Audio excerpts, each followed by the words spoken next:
Thank you. Thank you both. We're about to get started.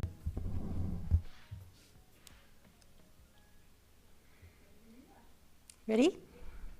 Great. Welcome, everyone. I call this Albuquerque-Bernalillo County Water Utility Authority meeting to order on this April 22nd, Earth Day 2026. Member Lewis and Member Sengel are excused. Member Pena and Member Olivas are joining the meeting virtually. All other members are present. We will start with a moment of silence and then a pledge of allegiance led by Member Gwen Baldwin.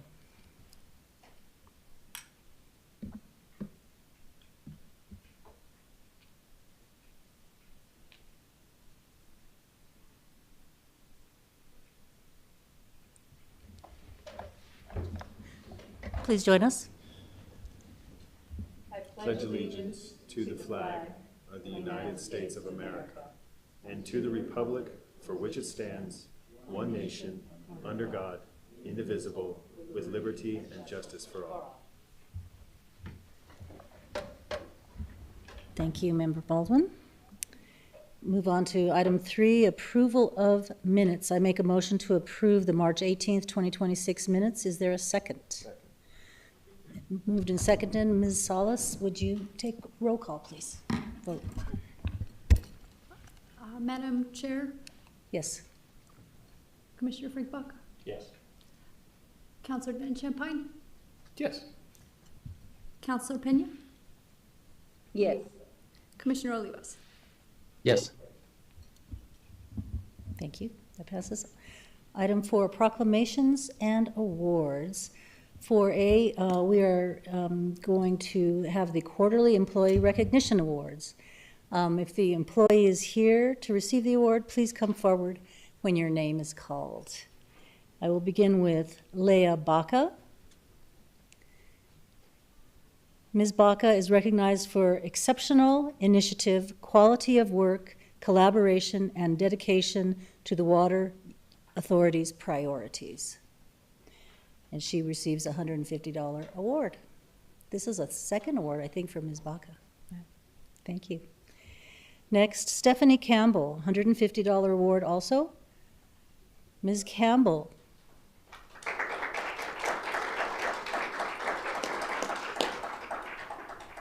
Ms. Campbell is recognized for her precision and strong judgment in coordinating televised line inspections. Congratulations. Next, Eric Williams, Emily Crowder, and Amelia Simons, $200 each. Are they here? These individuals are recognized for their management and implementation of Centralized Engineers Construction Manager at Risk CMAR Reservoir Rehab Program. Congratulations. Next, we have Charles Lee and Nathan Nava, $200 each.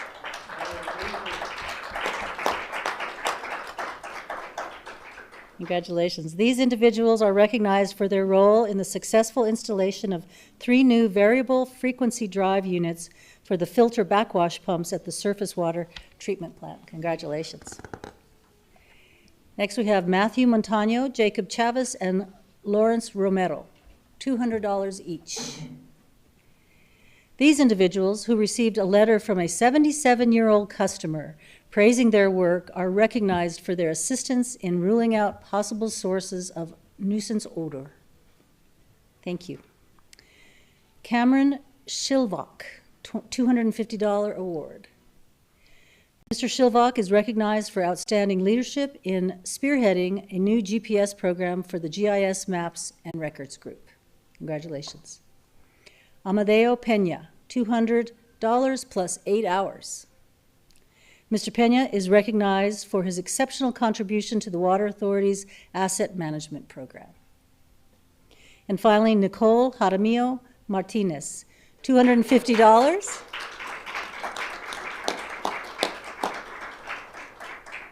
Congratulations, Nicole, $250 plus 8 hours. Ms. Jaramillo Martinez is recognized for her contributions to the rollout of the new Cross Connection software. Congratulations. And thank you all. We really appreciate the Water Utility Authority staff and all of your great innovation and good work. Now we move on to item 5, public comment. Ms. Salas, do you have anyone who has signed up to speak? Madam Chair, we have 3 this evening. 3. First, Jill Peterson. Okay. Before we start, you will have 3 minutes to speak with a warning at 2.5 minutes. Please begin. Sorry. All right, can you hear me okay? Oh, yes, you're here. I was I'm right looking here. for you virtually. Good afternoon, Welcome. Madam Chair, board members, and staff. My name is Jill Peterson. I am proud to be a native Albuquerquean and a graduate of UNM. I'm a licensed professional engineer in the state of New Mexico. I'm a principal project manager at an engineering company here in town, where I've been practicing engineering for over 30 years. This year, I'm the chair of the Water Authority's Technical Customer Advisory Committee, the TCAC committee. During last week's TCAC committee, the Water Authority staff presented information regarding the FY27 budget, CIP update, and decade plan. The staff also presented information regarding proposed changes to the water and sewer rate ordinance and proposed fees. I understand the staff will present the same information to the board today. Overall, the TCAC committee members were very favorable to the staff's recommendations, including the updated fees. Personally, I strongly support these proposals. Our community must continue investing in our infrastructure today to ensure that we have a resilient utility in the future. Much of our community's existing infrastructure was built 50, 60, or even 70 years ago.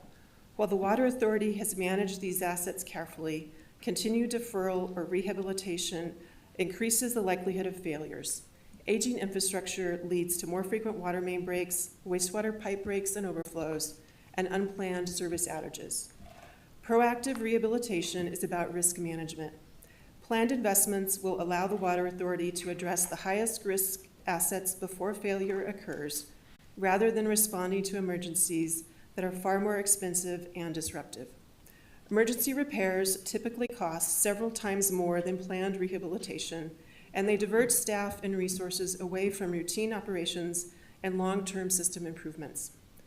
There is also compelling financial rationale for consistent rehabilitation funding. Stable, predictable investment supports a solid asset renewal program. Without it, utilities face cycles of deferred repairs followed by sudden capital spikes to handle emergencies. Regular investment will allow utilities to smooth costs over time and plan responsibly. Finally, there's a matter of responsibility and stewardship. Previous generations invested in the infrastructure that supports our community today. We have an obligation to maintain and improve these systems, not only for ourselves, but for future generations that deserve safe, clean water, clean environments, and reliable service. Rehabilitating our water and wastewater systems is not optional. It is essential. We must invest now before failures arise. I encourage the board to prioritize rehabilitation efforts and to support staff recommendations for additional infrastructure funding. Thank you for your leadership and for your consideration. Thank you, Ms. Peterson. Thank you. Madam Chair, next we have Norm Gom.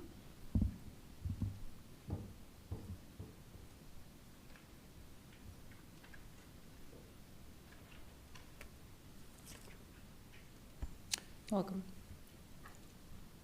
Good evening, Madam Chair and members of the Water Authority Board. I'm Norm Gom. I'm also a professional engineer, but my license is retired. I'm also president of the New Mexico Water Advocates. And I have prepared a white paper to submit to you this evening that the Water Advocates Board authorized me to submit. And I have an introduction, but first I wanted to say that your executive director, Mark Sanchez, overheard me saying that the Water Utility Authority runs an excellent operation. And he said, I wish you'd say that publicly. So I'm saying it publicly right now. You have an excellent operation, and I commend you for that. It's nothing, you have the pleasure of being able to focus on water, all your employees do. You have so many other jobs. But my main message to you this evening is you really need to focus on water resources. And what I fear is the threat of water bankruptcy. Your annual operating plan for this year, which you will consider at the end of your meeting, says the drinking water plant will be shut down for 6 months, late April through mid-October. There's no water supply to run it. The authority will pump groundwater through the peak demand season, yet the authority remains at drought stage 0. I want to be precise about what this means because the word crisis no longer fits. The United Nations University published a formal scientific definition of water bankruptcy this year. A water crisis is temporary and restorable, an acute shock from which a system recovers. Water bankruptcy is something else, a persistent state in which long-term withdrawals from surface water and groundwater exceed renewable inflows and the resulting damage is irreversible. The checking account is overdrawn, the savings account has been spent, the system can no longer honor all the claims on it. The Water Authority and its customers are not there yet, but without strong action, it may find itself there. Heron Reservoir, the savings account designed to make the San Juan Chamo project's firm yield firm, is at 39% capacity. I'm sorry, Heron is 7% full. It's at its lowest level since it was filled over 50 years ago. The San Juan Chamo project delivered only 39% of its stated firm yield last year, also a record low. This year will be worse. The aquifer and the drinking water plant, the aquifer that the drinking water plant was built to protect is declining again. And the Middle Rio Grande is currently depleting water that belongs to downstream users, placing New Mexico on a path toward an imminent Rio Grande Compact violation. Calling this a drought or operating at stage 0 is precisely the strategic mistake the UN paper warns against. It promises a return to normal that is not coming. It delays the honest reckoning that responsible water governance requires. Thank you, Mr. Gom. I do know that you sent this to us electronically, your white paper, and you were going to bring hard copies for the board. Did you do that, or do we just direct people to their emails? No, I have 12 copies of the white paper with me, and I hope that you will take the time to pay attention to it. Thank you. Thank you very much for coming. Madam Chair, online we have Elaine Hubbard. Elaine Hubbard, go ahead. Well, thank you, and happy Earth Day to everyone. In honor of this day, I would like to focus on the need to address the challenges of water scarcity, as Norm Gom has heard, and also the physical responsibility. As we know, this year has been unprecedented low snowpack, resulting in low water flows. Fish and farmers will feel the lack of water, but we will all see the drawing next month. It's also going to be projected to be hotter temperatures this summer, raising demand again. Can you hear? Ms. Hubbard, can you speak more directly into your mic? We're having a little trouble hearing you. Just please continue. Okay. Is this better? Please continue. Is this better? Go ahead. Is this better? Is this better? That's better. Thank you. Okay, sorry. So at the same time, we must reduce our consumptive uses or add, as we just added to the debt again. So my first suggestion is the region has to work together to reduce depletions. Are the messages the same? When the ABCWA puts out a message of water 1, 2, 3, 2, 1, 3 times during the summer every week, is that the same message as MRGCD saying we have to take a collective responsibility for ensuring that we do not overuse? I would say no. And so I would suggest that the two organizations need to have a consistent message. Furthermore, the water utility must reduce its depletions Incorporating aridification into the current and future water supply requires much more than a simple update to the Water 2120 plan. And then as far as financial documents, I would say that with the big takeaway from the decade plan is that there's a $100 million discrepancy between what is needed and what is available for repair, rehabilitation, and replacement. Suggests that perhaps deferring certain projects such as ASR need to be made so that we can deal with the backlog of infrastructure needs. Thank you. Thank you, Ms. Heber. Madam Chair, that was the last one. Thank you. We now move on to item 6, announcements and communication. The next scheduled meeting will be May 20th, 2026 at 5 p.m. in the Vincent E. Griego Chambers. And we now move to 7, introduction of legislation. No vote on these items until the next meeting, just a reminder. And I go through these and announce them one by one, Mr. Director. Okay.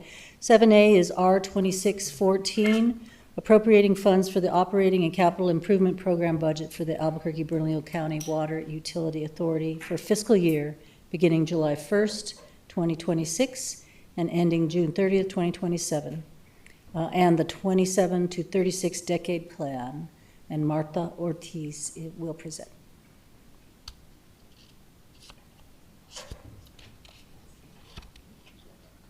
So Jordan, this is the wrong presentation. Let's see. This isn't the one you said Monday. That's for the objectives. I don't have the budget with.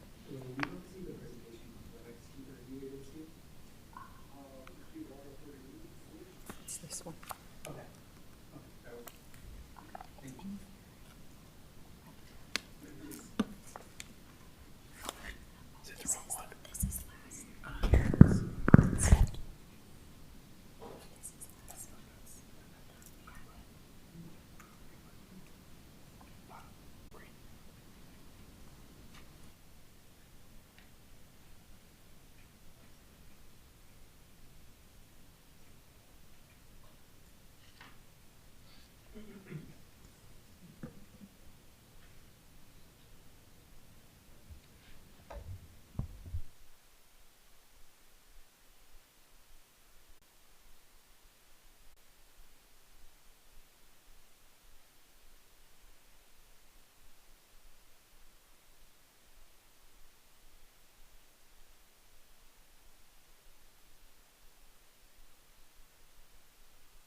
Please bear with us while we get our technology straightened out here. Thank you for your patience.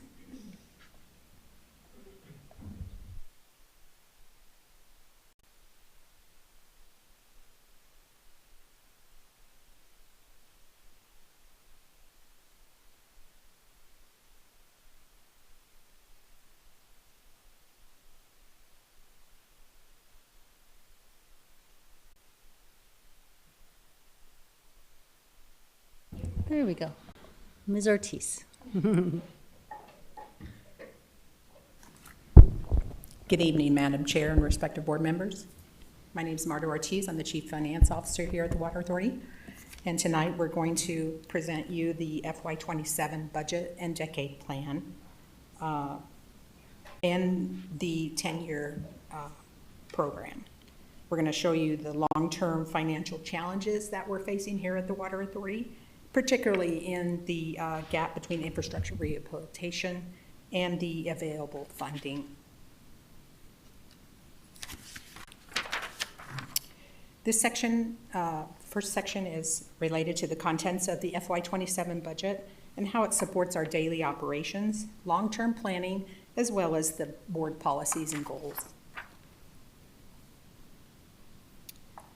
At a high level, our FY27 budget is designed to be balanced and conservative. We're aligning the operation funding, our capital transfers, as well as debt service, so we can sustain the core service delivery, as well as making progress in our rehabilitation program.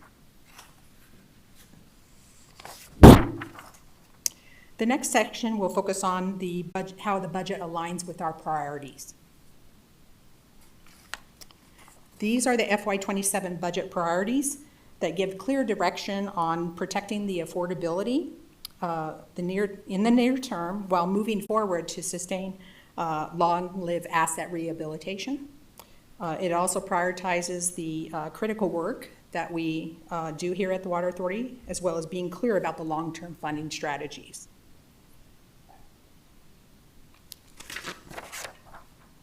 Next, we'll walk you through a high level of the overview of the FY27 budget. We're looking at operations, revenues, and expense, how we're transferring to the capital programs, as well as our debt obligations for the next upcoming year. The goal is to keep the plan sustainable while meeting the infrastructure needs and service expectations. This slide illustrates our finance operation plan. We use it as a forward-looking tool to predict future needs across revenues, capital requirements, as well as debt service obligations and other operating expenses. It also introduces the additional funding tools, like the capital investment fee that was previously mentioned, as well as future rate adjustments. Because long-term capital needs won't be met on a flat curve. Revenues and expense remain balanced, and the savings, or also called fund balance, stays at or above the minimum target levels. Now we'll focus on the operating budget, which details the overall position of our breaking down the revenues, the expense, what we need to pay for our debt obligations, as well as any staffing needs that we potentially need in FY27. This slide is a quick snapshot of our FY27 budget. On the operating side, it focuses on staff, utilities, chemicals, and ongoing maintenance, so we can provide the water and sewer services to our customers. It also focuses on the capital investments, the needs of the system like pipelines, facilities, pump stations for our aging infrastructure needs. And it also keeps in mind the fiscal responsibility, while it also makes sure we have planned reserves as well as managing our debt responsibly. So the result of the budget supports the daily operations as well as protecting the system and our finances long term.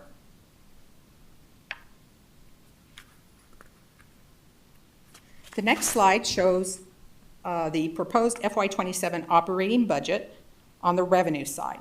The total revenues that we're projecting in new sources are $275 million. We're going to be using existing sources or fund balance of $10.4 million, totaling $285.7 million for the upcoming year. We are not proposing any rate increases in the FY27 budget. We are assuming nominal growth in our service area of 0.35%.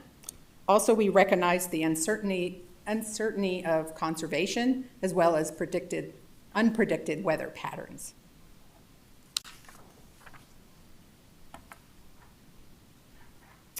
The next slide shows the expense side of things. And as you can see, it's balanced with our revenues, $285.7 million. So we have a balanced budget. The assumptions that are included in the expense portion is 3% cost of living increase, and that's obligations that we have with our union contracts. We also have fringe benefits at 80% employer paid. We have increases in health at 7.5%, and then dental at 10%.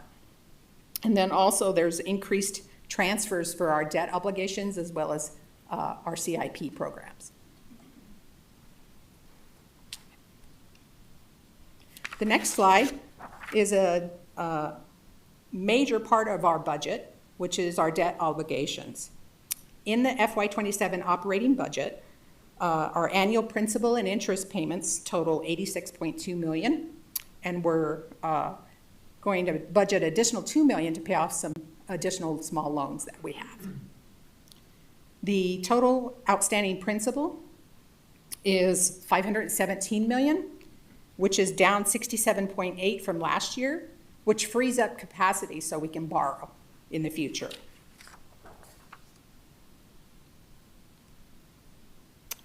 The next slide shows our workforce. The full-time employees here at the Water Authority are 674 employees. In this fiscal year, FY27, we shifted the existing engineer assistants and associates to full-time employees, as in previous years they were considered temporary or part-time employees. So that's a shift this year, as well as five new positions that we're proposing for our IT department on field collections and the groundwater plant divisions. The total new requests total $3.8 million, and that also includes additional operating expense in our IT services and contract services in our IT department, administrative and operational services, as well as outside laboratory fees that we have to pay.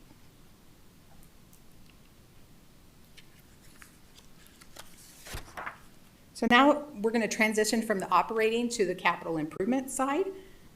This is where we allocate the major funding for our rehabilitation replacement program, as well as the system capacity and development projects, as well as our Water 2120 projects. With that, I'm going to turn it over to David and he's going to tell you about our CIP program.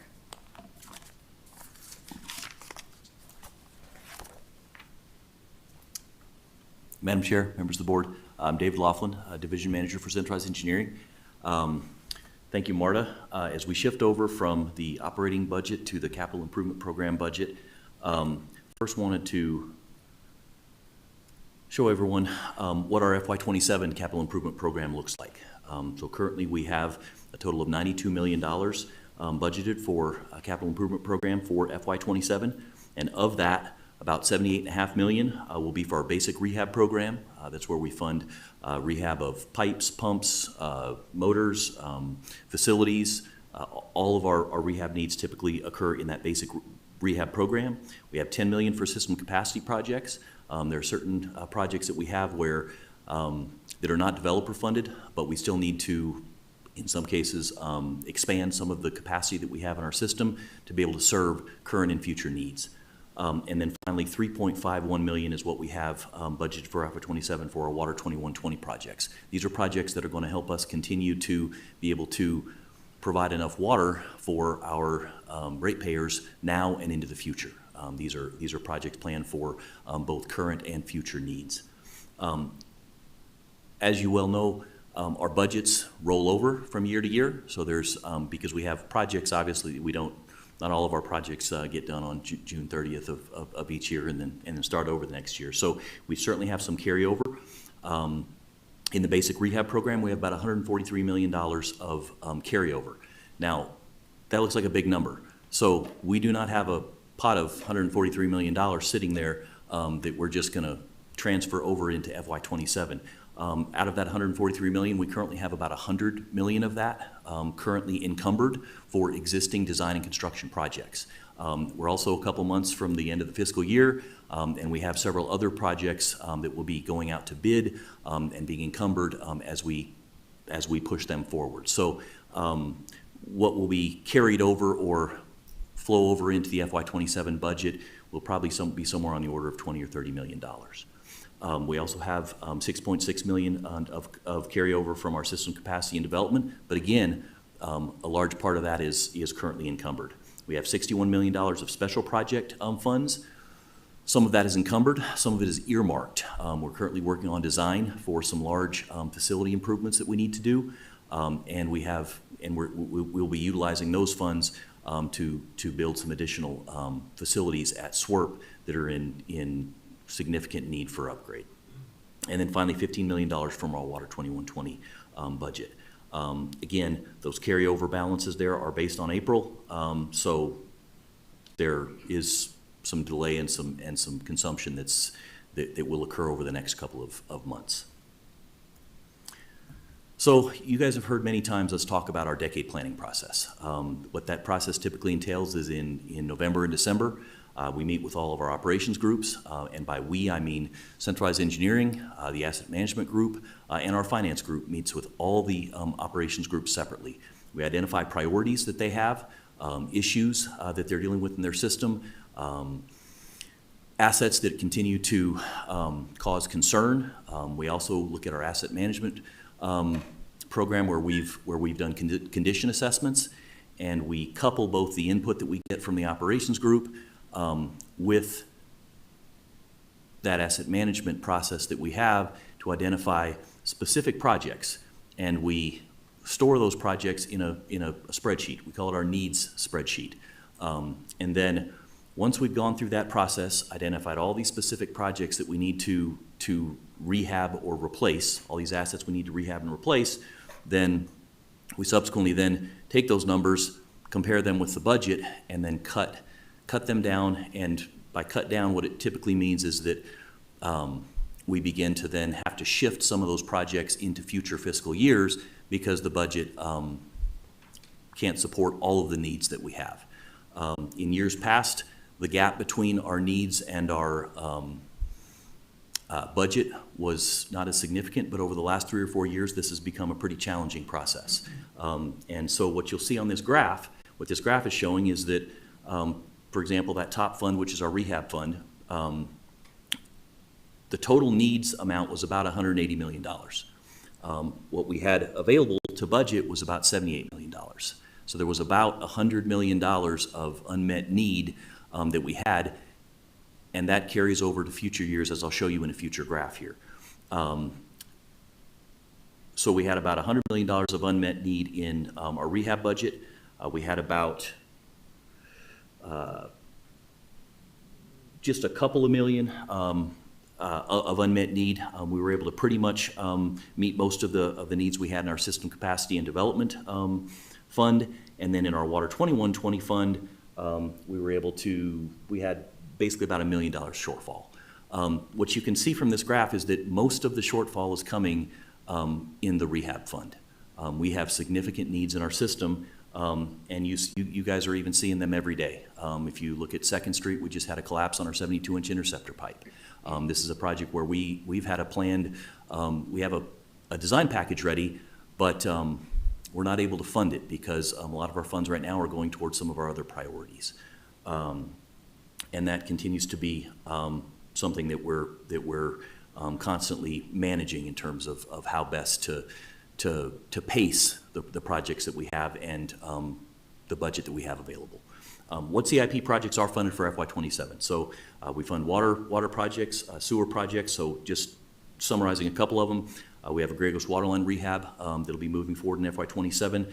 We have a Las Lomas waterline near UNM that requires some replacement, so that'll be happening we're actually encumbering it now, and it'll be happening in FY27 as well. Reservoir rehab, Burton and Lomas reservoir sites are some reservoirs that need significant upgrades. We have well rehab and replacement happening. We have our first replacement well project happening this year and through FY27, which will be our Love Well 5 replacement project. And then we have at our water treatment plant some lime silo system expansion. It's a unit process upgrade that will help to manage pH, to balance pH at the plant to improve or continue to provide high quality potable water to the system. On the collection side, sewer side, we've got the West Side Interceptor, which is our Lakeview and Coors to Lift Station 20 rehab that'll happen. We're also continuing to rehab our Lift Station 20 force mains. These are the force mains that had failures over the last year and a half or so, and we're in active replacement of those. Paseo del Norte interceptor, we'll be putting in an interceptor along with the Paseo del Norte widening project that the city has, and Pump House 3 improvements at SWRP, cogen improvements, SCADA improvements, and vacuum station upgrades. We've also got water resource projects. We've got several aquifer storage and recovery projects that are ongoing right now, either in design or moving into construction. And then we're supporting conservation rebates and pilot programs to continue to reduce the GPCD as much as possible. Other projects include just continued upgrades to our fleet. We have aging vehicles and heavy equipment that needs to be replaced, IT upgrades to continue to provide the necessary management of our systems, and then an IT data center relocation from City Hall down to our water treatment plant. So those things will all be happening in FY27. So I mentioned this decade planning process. It is a data-driven planning tool. We take direct input from our operations group. We also look at our Maximo work order system. We look at the condition. We look at break history. We look at the number of times assets have had to be repaired and or replaced. And it helps us to guide our investments and really prioritize the projects that we're proposing for our capital spending. We obviously have limited funds and we got to spend them the best way that we possibly can. As I showed earlier, those projects are organized into 4 categories. Water 2120, which is looking at some sort of our long-term water supply strategy. Basic rehab, which is just rehab of our existing assets that need upgrades. Some system capacity and development projects, and then some special projects. Some of which are funded with budget funds and some which are funded through outside grants and loans. And ultimately, this decade planning process is linked to our finance plan. Our finance group is actively involved in this decade planning process and ultimately sets the budget that we're able to utilize for all of our rehab funds that we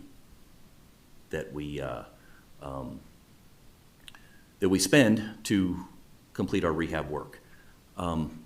As I mentioned, the last couple of years, this process of going from what our needs are to what budget we have available has gotten more and more challenging. And so what this graph shows, let me orient you here a little bit.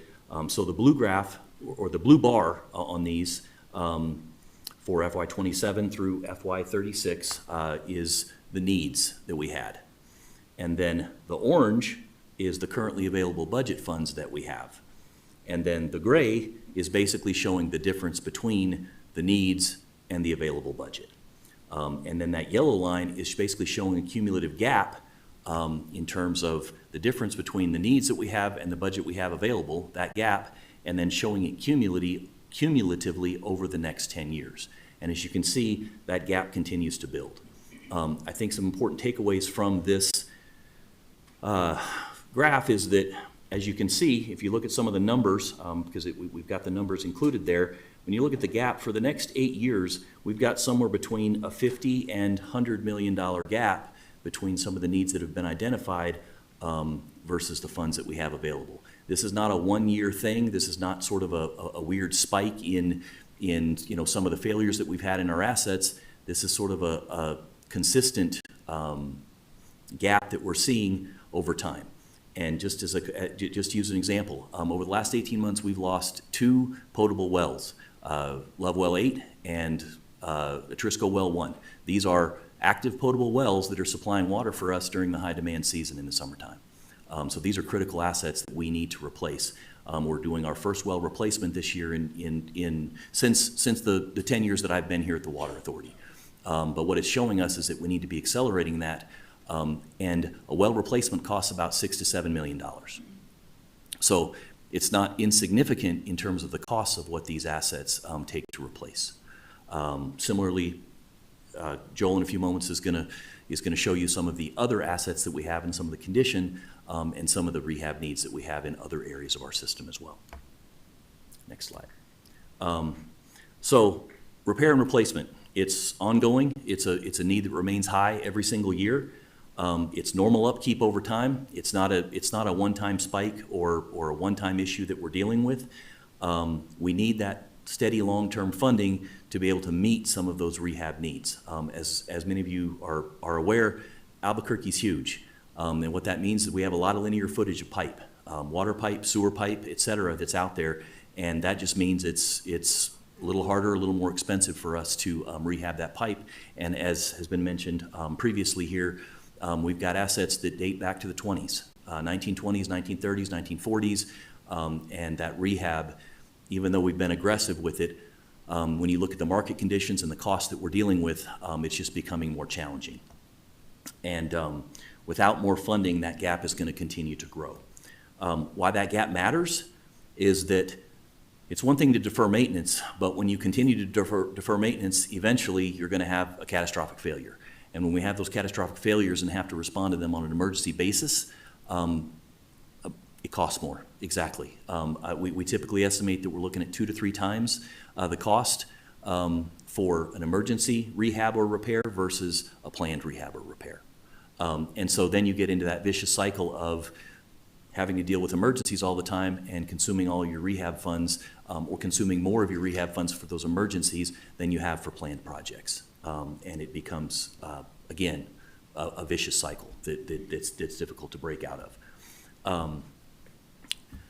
Luckily, we're not alone in this, and so Marta's going to talk a little bit about what the American Water Works Association shows as well, because all the utilities are dealing with this. Thanks, David. So we're seeing these challenges aren't unique. They're happening all over the country. And we benchmark with the American Water Works Association to compare utilities on how the water infrastructure is being repaired and how fast it's wearing out. So it's consistent with what we're seeing here locally. Systems are aging faster, and the funding can't keep up. So as part of that national benchmarking, it mirrors what we're seeing here. So over 25 years from now, if the system-wide's expected to meet the trillions and the trillions dollars, so that's how our water system is aging. If we paid it through water bills alone, it would double the cost of our water bills. So we're seeing that not only locally, but nationally as well. And with that, we're trying to determine some solutions. So we're bringing forth some responsibility in trying to close that gap a little bit. It probably won't go away 100%, but given the reality, we're trying to determine what type of solutions that we can. We need to sharpen our prioritization, and then we also need to sustain our investments and our strategies. So this slide shows some potential things that we're considering. One is considering discussion about adding funding tools like a capital investment fee, which specifically focuses on that capital need and would be directed right to the capital funds. Also, as you saw earlier in their finance plan, we're proposing rate adjustments as well over the next 10 years. Some of the policies that we're strategizing is updating our debt to cash ratio, trying to get a handle on our gap by utilizing more, because our capacity and our debt is kind of lowering, so we can utilize some of that debt capacity in funding some of these projects. We're also looking into the debt repayment terms from 12 to 15. So some of those items we're looking to strategize to meet these critical needs and focus on how we can, minimize that gap. So these are being considered, and they'll come back to you if they're decided to bring forth for your approval. Now we'll shift over to Joel, and he's going to show us some of the aging infrastructure and why we're talking about this, so you can see visually of what these projects are entailed.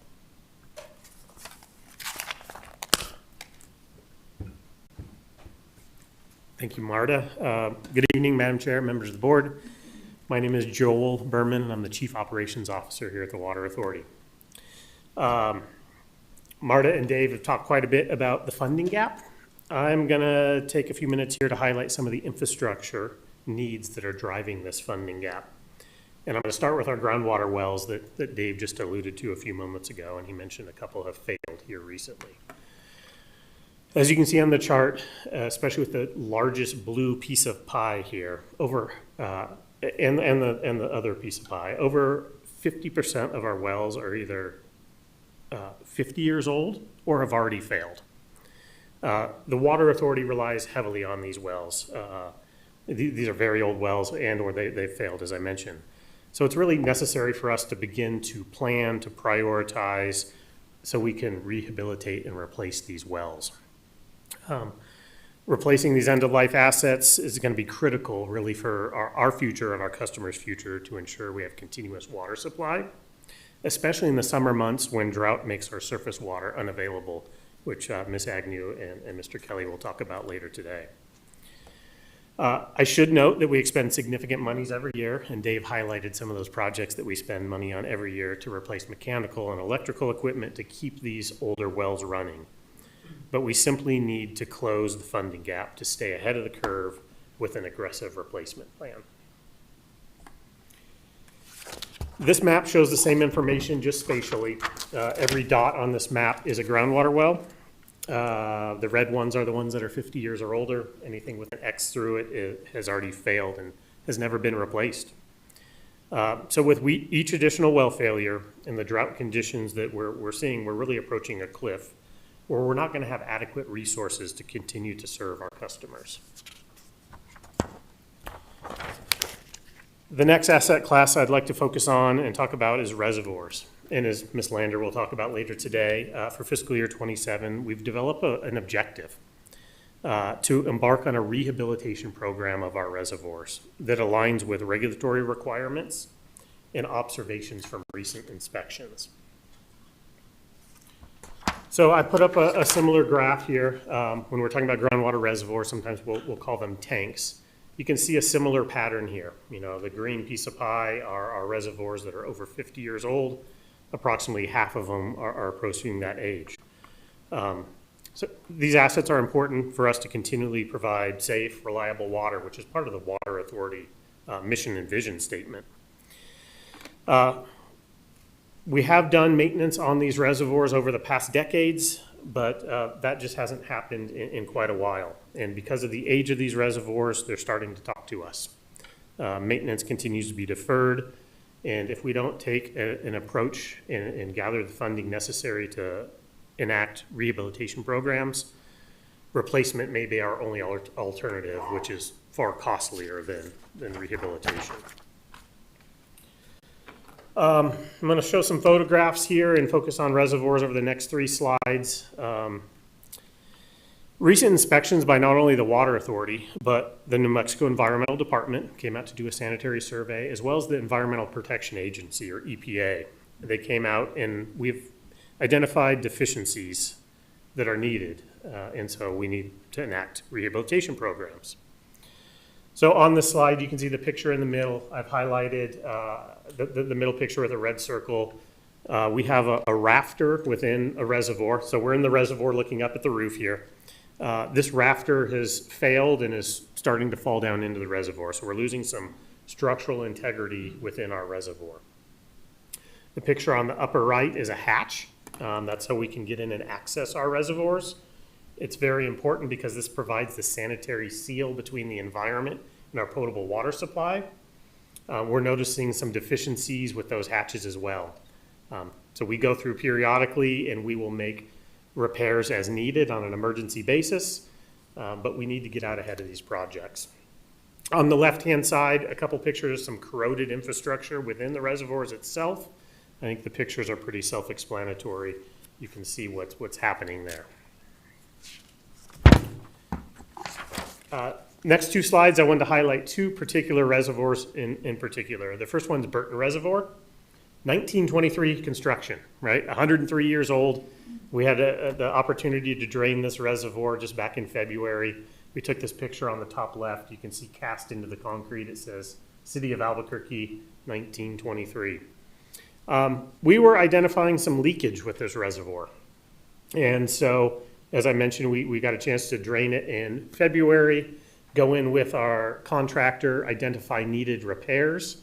And as we speak today, we have a contractor out on site enacting those repairs that are going to hopefully keep this reservoir, keep this asset in service for, I'd like to say, another 100 years, although that would be pretty amazing. But the idea is just to continue the life of this asset as long as possible. The other reservoir I wanted to highlight is West Mesa Reservoir, 1955 construction. We were noticing some water in the valve vault outside the reservoir, and so we isolated the reservoir and we noticed a significant leak from this reservoir. So being good stewards of the assets, but also the water resource itself, we said we need to do something. So we isolated the reservoir, we drained it down, and the picture on the right is what we found. Once again, we're in the reservoir. You can see the structural column there, and what I've highlighted with that red circle are some concrete floor slabs that have separated, and there's some differential settlement. So it's not hard to tell where the leak was coming from, but this is the type of conditions that we are finding with our reservoirs that need to be addressed. They're simply not going to last forever, and we need a reinvestment into this infrastructure. Water pumping stations. I threw this slide in here. I had presented to the board back in the summer of 2025 about the magnitude and the scale, and Dave Laughlin talked about that a little bit, the size of our system. It's pretty staggering, but we have approximately 40 water pump stations with about 130 booster pumps. Each and every year we invest money in pump rehabilitation, motor repairs, control valves, electrical, mechanical, whatever it may be. But this infrastructure is critical to move water throughout our water service system into higher elevations and ultimately provide the pressure that our customers deserve. The point of this slide is it's an awful lot of infrastructure that we have to continue to maintain to provide the reliability that our customers expect and the expectations that's been put upon us. The next slide is from our Southside Water Reclamation Plant.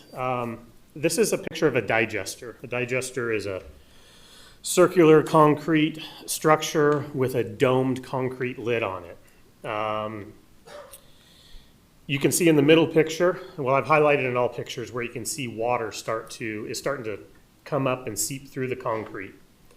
We've put some repairs on it, as you can see in the middle picture, with like a flexible sealant, but the moisture seems to find other ways out. So as we have cracks in these digesters, not only is it a structural issue, but it leads to operational efficiencies. It can lead to odors as well. So we have 14 digesters over the last several years. We've done rehabilitation programs on these, and we're going to need to continue to do that into the future to ensure we have sustainable wastewater treatment at our surface water plant, at our water reclamation plant. Dave Laughlin highlighted a lot of planned rehab work that we identify and we do, and we've done a great job with that over the years. But as Dave pointed out, emergencies are coming more frequently, and our planned rehab work sometimes does not get accomplished because we simply don't have the funding to get it done. The emergencies trump and are more highly prioritized than planned rehabs. One of those projects is the Lift Station 20 force main replacement. For those of you that might not be aware, Lift Station 20 takes every single drop of wastewater from the west side of the Rio Grande, pumps it under the river to the water reclamation plant. Highly critical project. Highly critical infrastructure and very important project. We had identified through inspections that we had force mains under the river that were failing. You can see the pictures on the right where we've got gouges in the pipe, where essentially sediment was running along the bottom, kind of eating at the thickness of the pipe. And before we had an environmental disaster, a public safety type issue, or any additional issues like that, we got in there and enacted a project, and we've spent several $1 million on this project, and hopefully construction will be wrapping up in the coming months. You can see the condition of the pipe on the left. It's, obviously that's been taken out of the ground, but frail might be a good word to describe something like that. Emergencies is kind of what we've been harping on a little bit. The infrastructure is talking to us. These are things that you see out there if you're driving the roads. David had mentioned a sinkhole on 2nd Street south of El Modelo that cropped up. These types of events are unfortunately happening more and more frequently. Not only is it water service disruptions, we also have traffic disruptions, we have noise, we have potential property damage, environmental issues. So these are things that we are trying to mitigate and get out in front with our capital improvement program.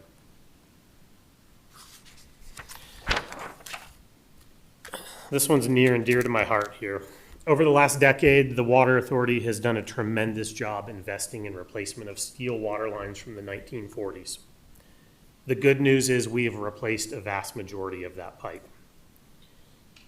The bad news is the 1950s era pipe is now talking to us. It's reached the end of its useful life. Here's a photograph from just this February showing multiple repairs to the same pipe. Kind of a Band-Aid approach because that's all we could do.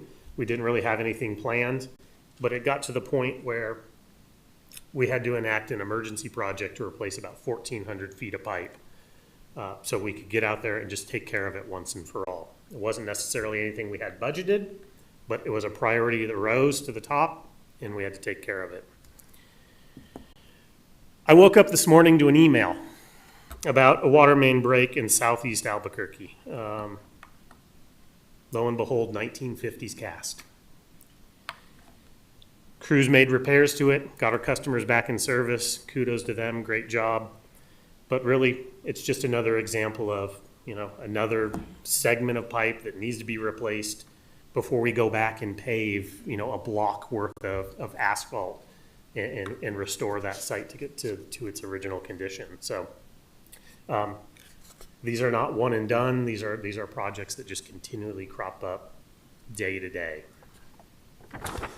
I've included a map here that shows the 1950s cast iron pipe in our system. You can see the blue lines that indicate that. A lot of it on the east side, but certainly some on the west side. Just to give you an idea of what we're looking at here, this is about 950 miles of pipe that over the next decade or so is going to need to be replaced. Or we're just going to continue to have emergencies and drain our funding down addressing emergencies. We need to get out in front of this. And I'll conclude with my final slide. I know David and Marta have both talked quite a bit about asset management program, which we certainly use to drive the prioritization of our projects. Really the takeaway from this slide and this map is you can see the concentration of reddish, orangish pipes, which are 50, 60, 70 years old pipes that are nearing the end of their useful service life. So in summary, for all my slides, these are the types of issues we're seeing. We're observing them, we're identifying, we're documenting, we're addressing them the best we can in emergency nature. But really, we're trying to prioritize these, and this is what's creating that funding gap that Dave Laughlin had shown you on those previous slides. And now I'll turn it back over to Marta to take us home. Thanks, Joe. So we'll wrap up the budget summary, pull together the FY27, what the immediate needs are, and the planning for long term. So on the operating side, the FY27 budget is balanced in compliance with the New Mexico statutes that the Water Authority has to abide by. Again, summary taken away, there's no rate fee adjustment in the FY27 to support the near-term funding needs. Nominal growth, the 3% cost of living adjustment for employees, a modest increase in fringe benefits, and increases in the CIP funding. We tried to maximize our funding this year and still meet the minimum requirements for our fund balance that's required, as well as our debt obligations for the year. On the capital side, we're funding $92 million worth of CIP projects that support the current rate structure that we have in place and still being consistent with the affordability goals. Investments are funded through cash and debt mixture. So we borrowed this last year. Half of our CIP is funded through debt and half of it's with cash. And then we're going to focus this next year on critical asset rehabilitation as well as those other projects that were mentioned by David. And then the decade plan, again, it's our long-term roadmap for the CIP repair and upgrades for our infrastructure using the current rate structure that's policy right now, and it's risk-based approach, as well as the cash and debt mixture of funding that decade plan as well. And then lastly, so as we wrap up, again, the gap is not just one time, it's structural. The infrastructure needs are outpacing our funding availability, so it's not a one fix all. So and even if we borrow additionally, the gap doesn't go away. So we need to address that carefully and consider long-term approaches like the capital investment fee or possible rating adjustments. We need to talk about policy changes related to debt and issuing new debt with the capacity that we have. So we're looking to you as the board and the public for your input on these suggestions and recommendations to make sure that we can try to tackle this gap. The resolution that's before you this evening is being introduced, and there will be in final approval at the May board meeting. So with that, we're happy to answer any questions that you may have. Thank you, Ms. Ortiz. Any questions? A lot of information there. Yes, Mr. Vice Chair. Thank you, Madam Chair. I have like a plethora of questions. Wonderful. I'll start with the way it was presented. There was 143 million carryover, but most of it was spoken for already. So the first question on the carryover part was, if we have 92 million budgeted for basic rehab this year, what was last year's rehab budget? If it was, you get what I'm asking? I mean, if we budgeted 92 million for this, but there's 142 carryover, what was last year's budgeted Carryover? amount? No, what was last year's budget? Was it 92 million? Was it 100 and, was it No, more it was, than 92 or? 80 million, I believe. How are we carrying over 142 then? Because it's carryover from previous years. From previous years, so it's Yes. a buildup So- of so- all the Yeah. projects. yes. Okay, Yes, okay, sir. makes sense. Put my glasses on now. How many palatable wells do we have? We have 60 wells in our inventory that are currently active. Okay, I said the word currently because, as David and I mentioned, we just lost a couple here recently. okay, and it's 6 to 7 million to rehab and replace? Correct. And we have a lineage as far as the age of each one of them and, Absolutely. okay. Madam Chair, sorry, I don't address you. Madam Chair, do we have a manning level issue to do the rehab and repairs? We're talking about costs here and how much each one's cost, but do we have a manning level that can support if there is an increase or a fund built? Are we facing anything of like, well, we've got the money, we just don't have the manpower to get these done in a timely fashion? No, we have available contractors, drillers that can replace those wells. Our main issue, there is certainly a little bit of time to ramp up, meaning we do need 6 to 9 months to help sort of, redesign a new well, identify the correct materials, casing, et cetera. But the available contractor resources to install those new wells and to equip them are all there.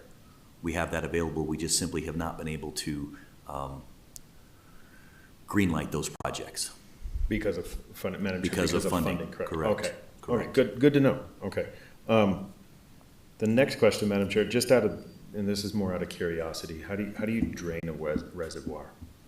I mean, I know how you drain it, you open up the valve and let the water out, but where does the water go? And how do you refill it? With the same water or new water? I mean, that was just more curiosity. We will drain the reservoir down and send it to our customers. We don't want to waste that whatsoever. So the water goes into our distribution system. Once it gets down to a minimum level, we'll close the valve and we'll isolate it. And then we have a drain pipe where we can fully evacuate the rest of the water. And then when it comes back to refilling it, just kind of after it's disinfected and ready to go, we can open up our fill line and just And where do we pull that water from? our well-field reservoirs that are at a higher elevation that can drop via gravity. Yeah. Interesting. Thank you, Madam Chair. And this is just a kind of out of curiosity. We were hearing a lot of these things that we're talking about, 50s, 40s, 50s style era stuff. In my analytical brain goes through, we obviously as a large company in the Water Authority, we've always thought about replacement. Did we not plan for it at such a rapid pace? Hoping that the shelf life, the notes I'd put down here is, did the city grow too fast and we didn't make a plan? Did Water Authority not make a plan to replace them as fast? Or was it the shelf life of the materials not meeting the past planning expectations? I think part of it is that, we had a big boom in city growth here in the 50s, 60s. So there's a slug of infrastructure that's all coming of age. We're just utilizing the data that's coming to us as we start to prioritize and figure out what needs to be rehabilitated. So identifying that gap. The gap has grown not only because of increased infrastructure failures, certainly that's part of it, but part of it is market conditions and price escalations. We're starting to see our cost estimates are coming in much, much higher. Dave, do you have anything to add to that? Okay. And so, many of these reservoirs, so in the 80s and 90s, there was a significant reservoir rehab program that was done. So many of these reservoirs that are from the 50s, which means they're 70 years old, they were rehabbed in about the 80s or the 90s. Then there was a period here where we went for a good 20, 25, 30 years, and we have only done sort of piecemeal rehab on a just super as needed basis. And now we're approaching another cycle where this rehab is critical for all of these reservoirs. And again, we don't need to replace them, but we just need to give them a new coat of paint. In simple vernacular, we've got to get in there. We've got to remove the corrosion and recoat many of the steel reservoirs. We've got concrete reservoirs that need to have some concrete internal repairs, and in some cases they're joints.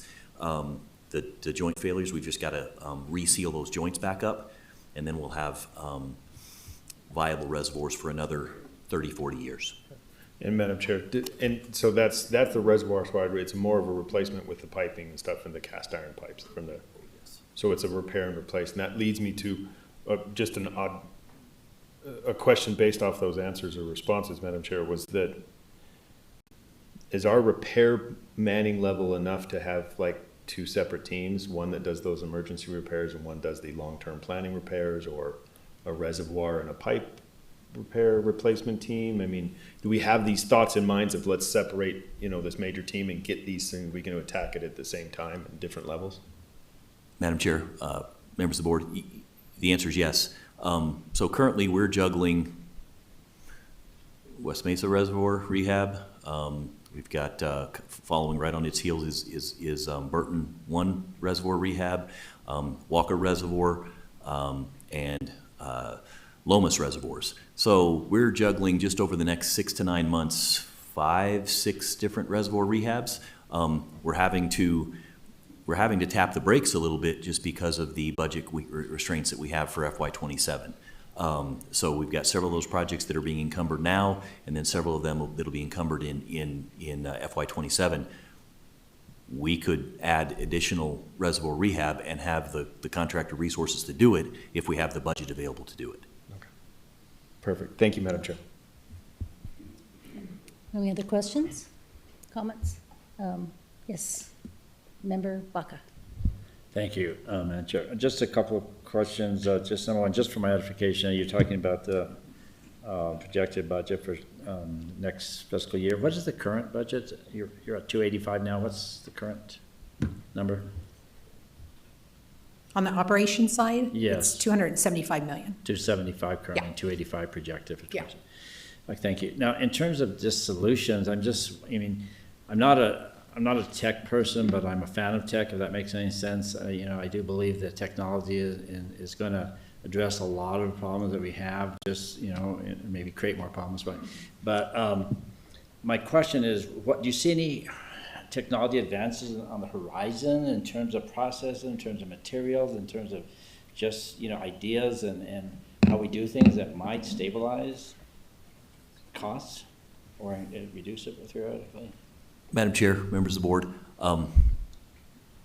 Commissioner Baca, the Centralized Engineering Group and the Water Authority as a whole, we are actively utilizing cutting-edge technology for a lot of our rehab. So we have pipe rehab for our sewer system, for example. Most of that rehab is done trenchless, meaning we don't have to go in with most of our sewer line rehab and dig it up and dig a massive trench down, down a neighborhood street. We are able to rehab that using liners and other methods, and we go in through the existing manholes and just go ahead and rehab it that way. With water line, it's a little bit different. With the water line, just because of the condition of that water line, that typically requires just a like-for-like replacement. We have to dig up the old pipe and we have to replace it with new corrosion-resistant pipe, PVC, HDPE, those types of materials. But we're constantly utilizing the best available materials so that we end up getting 7,500 years of life out of that new pipe that we're installing, but we can't really control what was put in the 50s and the 60s because that was the pipe material that was available at that time. But we certainly are utilizing every cost savings and cost-effective rehab technique that we possibly can. And no doubt about that. I don't have any even questions, qualms, or concerns about that. I'm just thinking that there's something in the works someplace, with AI and other, that somebody's thinking of, that this is a problem throughout the country, if not the world. And I'm just throwing that out there. I'd say that all the time at the county meeting. As I said, I'm a big fan of technology, although I don't know a lot about it.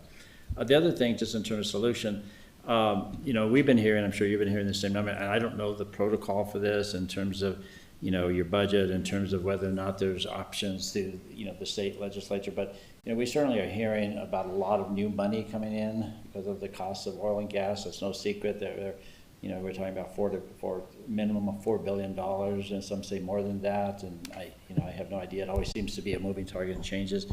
Is there any opportunity there to go in? Some people say it's a once-in-a-lifetime opportunity for projects. And on the county side, we're really focusing a lot on behavioral health. We see there's an opportunity there. I think some joint city and county initiatives in that area. Water is existential. This is something that's really, obviously, pertinent to everybody that lives here. So is that part of the plan in any way? I can respond to that, Commissioner Baca. Madam Chair? Yes. The Water Authority continues to apply for outside resources and funding.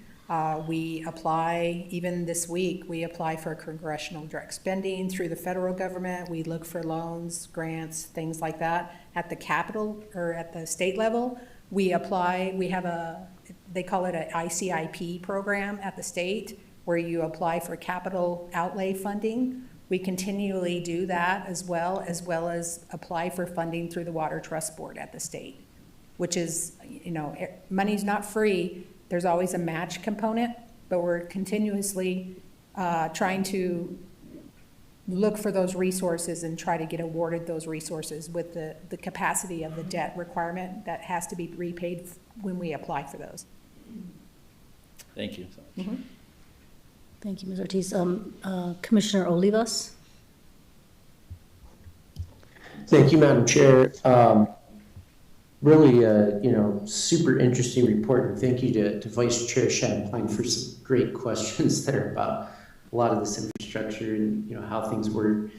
I guess just, on a higher level, this is pretty sobering for me, thinking of the utility as just a real, as Mr. Gom said, a really bright light of very well-run, excellent organization with just great people and great scientists and minds and engineers that are working on all this stuff. So I take what you say very, very seriously about the system and the issues here. So I think it's something that we've really got to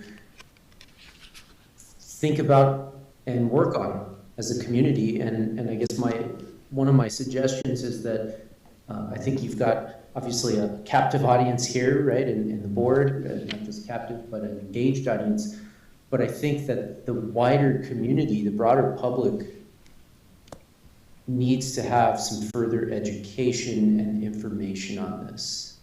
Because the problem with water, and I've said this before in other contexts, the problem is that as long as when you turn on your tap, there's water flowing, and your toilet flushes, there's not a lot of awareness beyond a very tight-knit community that understands the compacts and these kinds of things. To the average working family, I don't think there's a lot of just information that they have on this. And as long as things are working, things must be good.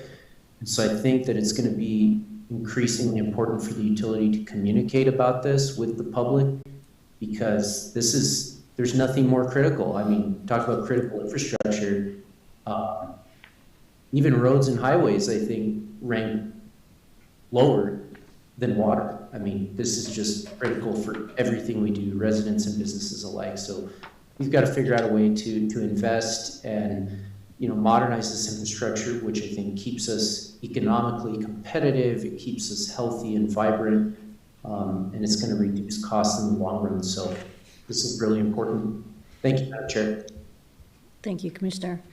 And I wanted to take the opportunity also, I've been talking to our executive director about this. The Bernalillo County has talked about doing some community dialogues, conversations with the community about water conservation.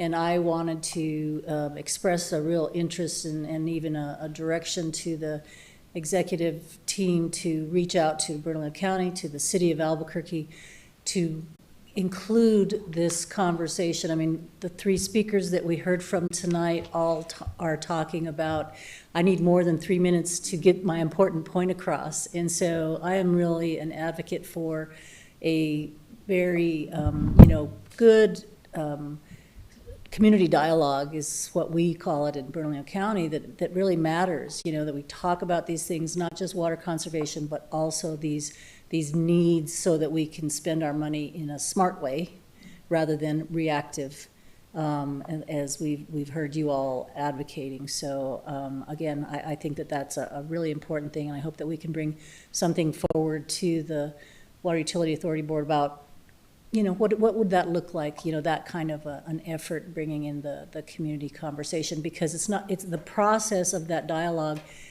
educates, and it allows people to not just give their opinion about things, but it gives them the aha moment of that Commissioner Olivas was talking about. It's not just about turning your tap on, it's about, like really being a forward-thinking utility, and we all have to do that together, so.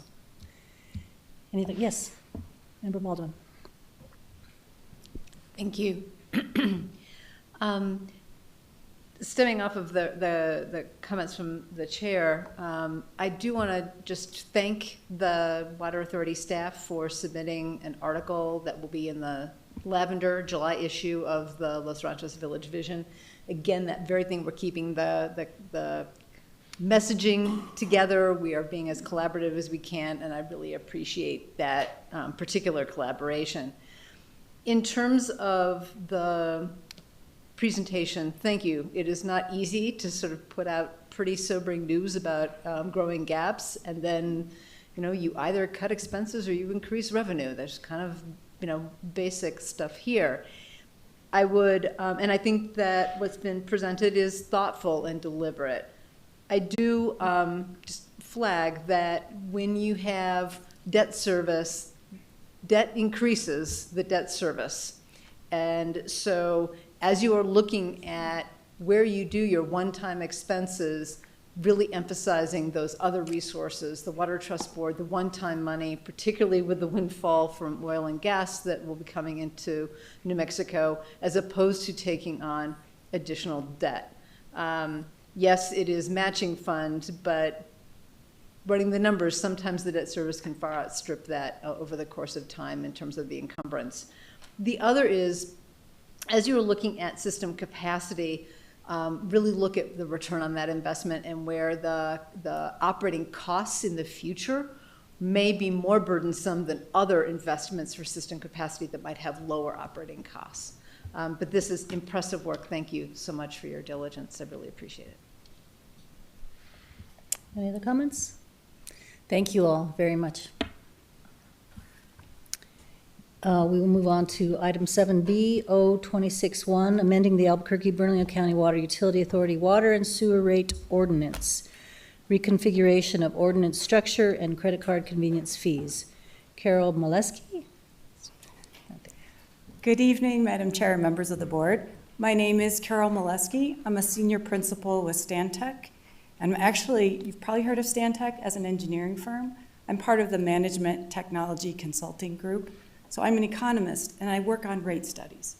I've actually been the Water Authority's rate consultant for about the last 2 decades.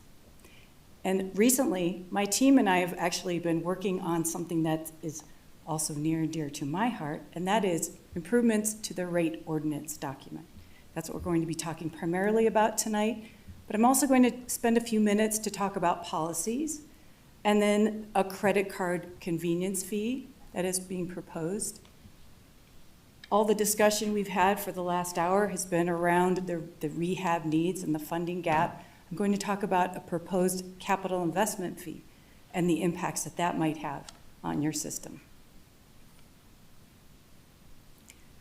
To talk about the rate ordinance, I'm curious if anyone has looked at or read the last or current ordinance or any of the proposed changes. And if not, one of the reasons that we're coming to you is that this ordinance has been in effect for quite a long time. It's served very well over the past years, but we've found that it's time to modernize it. It's time to make improvements to it. So what we're proposing are these amendments that make the ordinance clearer. It makes it easier to follow, so the organization is a little different. And it's more accessible when you're working through the document to find the information you need. We also are wanting to make sure that the section topics are consistent throughout the whole document. We're also taking the rates and fees, rules and regulations, and separating them from administrative policies. I'll talk a little bit more about that in a few minutes.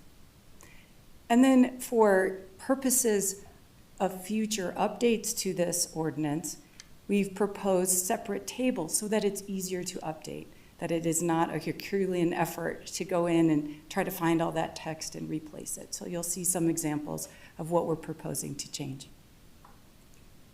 This process was very deliberate. Our team worked with your utility staff, so Ms. Mendez and Ms. Ortiz. We worked over the past 12 months to look at each section and go through step by step and make sure that we weren't getting rid of something or editing something that was important. So as you'll see, the rules and regulations for rates and fees are retained within the ordinance framework, and the policies are proposed to be moved to an executive administration instructions document. You'll see some examples in a minute of those rates and fees tables for easier updates.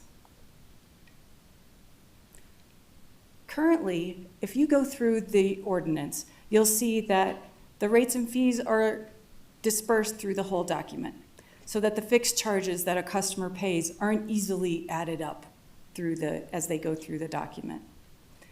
The surcharge rates for excess use in the summer periods are scattered within the text of the document.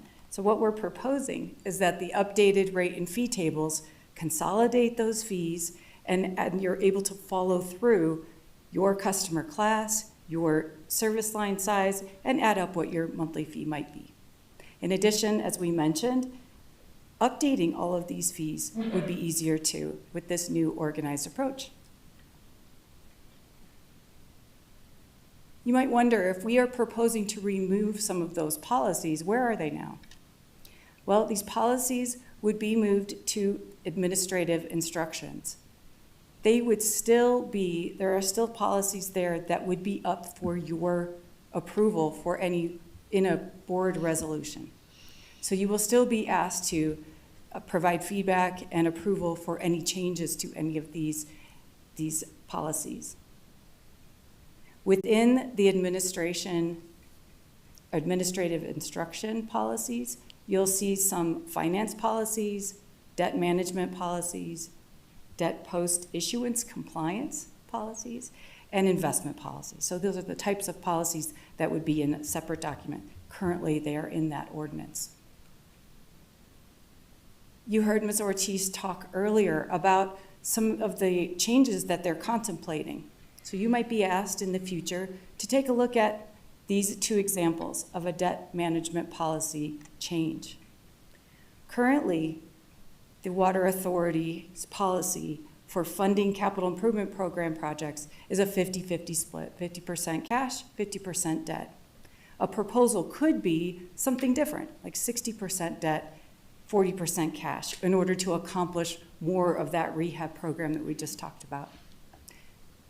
Any of these policies could change by the time they're brought to you, but this is an example. And then the second one is the term of the debt. Currently, your term of your revenue bonds is 12 years, which is a very quick turnaround on debt, but it does help you to spread that cost out over a longer period if you extend the term of the debt. So that is one of the proposals that we've been discussing.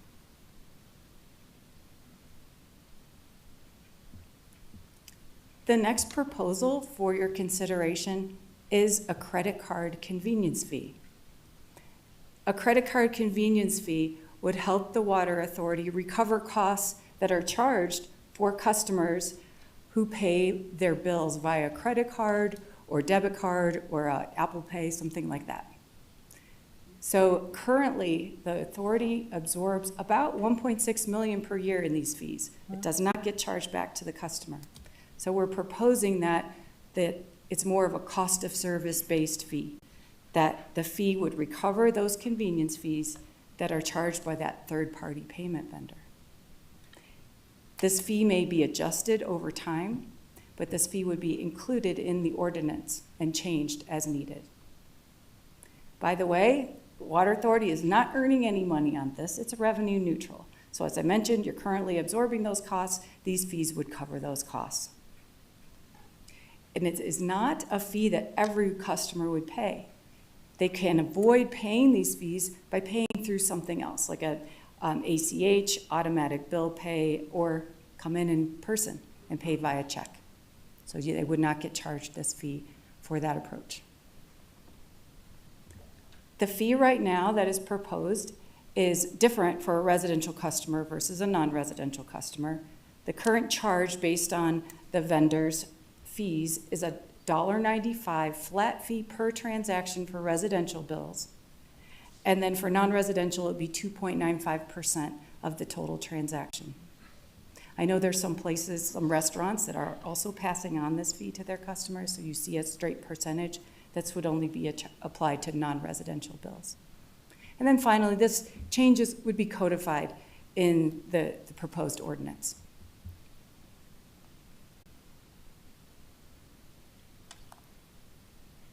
I'm going to move on to that fee we've been talking about, the proposed capital investment fee.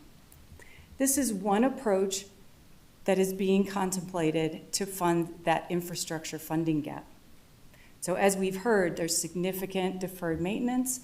You heard all about and saw all those projects, It's about 30 million per year, greater than 30 million per year, as we've discussed. But the proposal is a separate fee, and you could call it any number of names, but the intent is a specific fee that where the revenue would be applied just for those rehab projects. So only used for capital projects. The proposed fee, as we are discussing it today, is $8 per single family equivalent per month. A single family equivalent is basically one residential account. If the customer has a larger meter size, that fee would be scaled based on how many single family equivalents a customer represents. This fee would show up on the water and sewer bills. It would be a single fixed charge that would be explicitly stated on the bills. We're proposing that that fee not remain constant over time, but change based on an index, such as the Engineering News Record Construction Cost Index. That index captures changes in construction costs over time, so that would be applicable for the changes in capital improvement project costs over time. The table that you see before you is the proposed fee, and we're thinking about proposing it for fiscal year 2028. So not fiscal year, not this upcoming fiscal year, but the following year. And that would change. It would increase by that index year over year thereafter. The fee was calculated by determining what level of fee would generate that $30 million per year to fund the gap each year. So that funding over time would increase not only based on the changes in the construction cost index, but also any growth in your customer base. I keep going the wrong way. You might wonder why we would be considering a fixed fee. So that fixed piece of the fee, called a capital investment fee. Well, this type of fee would be fixed versus a volumetric-based fee or charge, such as your commodity rates, because we wanted to connect that charge with the cost. So that's one of the things we do in a cost of service study is we connect the cost or the charge to the cost itself. So a rehab and repair, those types of expenses are fixed so that the charge on a customer's bill would be a fixed bill. This is that direct connection between the revenue you're collecting and that cost. We also knew that if it was a volumetric-based charge, like your commodity rate, then a customer's water conservation efforts could actually reduce the likelihood that you'd collect enough revenue. So you could have customers conserving water, therefore you wouldn't collect the fee and the revenue that you would need to collect. So that fixed fee is recommended. It's also a fee that is trending. This type of fee is trending across the United States in our experience, that utilities, in order to fund those projects that are needing funding, have a specific fee that's tied to those costs. As we discussed, this is a fee that's being contemplated right now, and you may consider this fee for fiscal year 2028. No action or no decisions needed today, but we wanted to give you a heads up about it. And actually, Madam Chair, you mentioned that customer conversation that you want to encourage. That would include this type of fee and the discussion around this fee. So customers would have time to discuss this fee and get used to it. Mm-hmm. This fee would also be reviewed every 2 years as part of the Water Authority's biannual cost of service study. You're required to do that per your bond covenants. So every 2 years, you would take a look at that fee and if it is recovering the intended amount of costs for your rehab projects. We do want to be sensitive to how this would impact customers' bills. So the fee that, as it's being proposed, as itself minimizes but doesn't totally take care of that gap, or it doesn't take care of any additional rate increases in the future. We're not saying you won't ever have to raise rates. You will have to look at your rate adjustments in the future. Without the fee, the program itself would just miss that amount of funding, and your funding gap would grow over time. You are aware that the Water Authority conducts customer conversations periodically about varying topics. There's also customer surveys that were submitted, and many of the respondents are supportive of these types of fees that target such rehab projects. So that was a positive response over the past few years with this type of fee. The table that we're showing here on this slide is a projection. So if we're proposing that in fiscal year 2028, there's an $8 per account per month fee for that capital investment, then we're actually looking at considering another rate adjustment in 2029 that is separate from the capital investment fee, and then we might be looking at one in 2031. These are just preliminary projections. We're just giving you a forward look at what we're seeing. As we talked about customer impacts, we should talk about the low income credit. So those customers in your service area that have challenges affording their bills, their water and sewer bills. This fee, since it's a fixed charge, would not affect those customers. It would be part of that low income credit, and it would not have, not increase the burden on those customers. I'm just going to talk a little bit more about that because also close to my heart is affordability of water and sewer service. In the industry, there are many metrics that measure water and sewer bills and the affordability of those bills for certain parts of your service area. One common metric is to take a customer or a service area's median household income, or MHI, and compare an annual water and sewer bill against that MHI. The metric looks at that total water and sewer bill compared to an MHI, and if it is greater than 4.5%, so if a customer pays more than 4.5% of their annual income on water and sewer bills, that's considered a high financial impact in some metrics. What we're showing here is that a typical user in your system, if they use 6 units or 100 cubic feet, CCF, the proposed capital investment fee, as I mentioned, would be $8 for a residential customer. Added on top of that, a monthly water bill and a monthly sewer bill for that 6 units. That total monthly bill would be approximately $65.35 for this particular customer. When you run an annual total off that calculation, we get a total bill as percent of median household income of 1.2%. So we feel that this would not have a large impact on those customers that are even using water and have a median household income at that median level. This is my last slide. And it's always something that people want to know. How do our bills compare to other agencies? I want to caveat this slide with saying each one of these entities has different goals. They're in different phases of their capital improvement programs. They have different customer bases, et cetera. But what we're seeing is that for the most recent fees that we pulled from sources for fiscal year 2026, our current fiscal year, the Water Authority's bill for a typical customer using 6 units is in that lower end of the range. So you could see the other entities here have much larger bills. And it also, the structure varies. So if you're looking at that dark orange piece of these bars, that's the volumetric or commodity piece.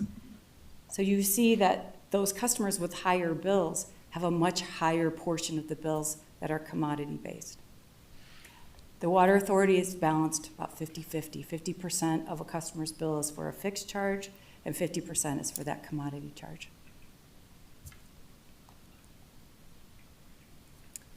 And with that, I'd be happy to answer any of your questions. Thank you, Ms. Maliski. Any questions? Yes, Ms. Mulder. Thank you so much for the presentation. If the $8 is a fixed amount for a single residential account, Is there any differential for commercial or industrial accounts? Madam Chair and Member Baldwin, yes, because commercial customers, industrial customers often have larger meter sizes, larger connections to the system. So their fee, their $8 will be scaled accordingly. Okay, thank you. Any further questions? Thank you very much for your presentation. Thank you. Madam Chair, Commissioner Olivas has his hand raised. Commissioner Olivas, Oh, do you I have a apologize. question? Sorry, that was from the previous one. Okay, great. Thank you. Great. No further questions. We move on to agenda item 8, consent agenda. I make a motion to approve the consent agenda. Is there a second? Second. It's been moved and seconded. Ms. Salas, can you please take the roll? Madam Chair Baca, Yes. Commissioner Frank Baca, Yes. Councilor Dan Champagne, Yes. Councilor Pena, Yes. Commissioner Olivas. Yes. Thank you. It's okay. Item 9, approvals. 9A, R2610, establishing one-year objectives for the Albuquerque-Burlingame County Water Utility Authority in fiscal year 2027 to meet goals. Ms. Lander. Good evening, Madam Chair and members of the board. This resolution was introduced last month and is presented for your approval this evening. R2610 establishes the Water Authority's one-year objectives for FY27 to help support our long-term goals and our annual budget process. These objectives align operating and capital funding with our 5 business goals, which are water supply and operations, wastewater collection and operations, customer services, business planning and management, and organizational development. These objectives emphasize measurable operational improvements, efficiency, and completion of priority initiatives. And I stand for any questions. Thank you, Ms. Lander. I'll start with making a motion to approve R2610. Do I have a second? It's been moved and seconded. Any questions or discussion? Seeing none, Ms. Salas, can you please take the roll? Madam Chair Baca, Yes. Commissioner Frank Baca, Yes. Councilor Dan Champagne, Yes. Councilor Pena, Yes. Commissioner Olivas. Yes. So called. Thank you. Thank you, Ms. Thank Lander. 9B, R2611, approving an intergovernmental agreement between Burlingame County Water Utility Authority, Albuquerque Water Utility Authority, for the Carnwell, New Mexico Sewer Collection System. Ms. Ortiz. Thank you, Madam Chair. This resolution, R2611, was introduced at the last board meeting and is here presenting today for your approval, which allows an intergovernmental agreement with Bernalillo County to design a new sewer system in Carnuel. The county will contribute up to $300,000, serving the local match for congressional direct spending. And I stand for questions. Great, thank you. First, I'll start with a motion to approve R2611. Is there a second? It's been moved and seconded, and I have a question from Commissioner Olivas. Commissioner Olivas, go ahead. Thank you, Madam Chair. Not a question, just a statement. This is a really important project in my district to one of the first communities in our region, predates the establishment of the city of Albuquerque, the historic Carnwell land grant. So I'm really excited to move this forward. The $300,000 match here that the county's providing is coming out of my district directed funding. So putting that to very good use to a community that is in desperate need of clean drinking water and reliable sewer access. It's a very old community, so many of these homes are on very old septic systems and private wells. They're contaminating, septics are contaminating wells. So this is a critical project, and a special thank you to Senator Heinrich for the federal funding that is coming through here.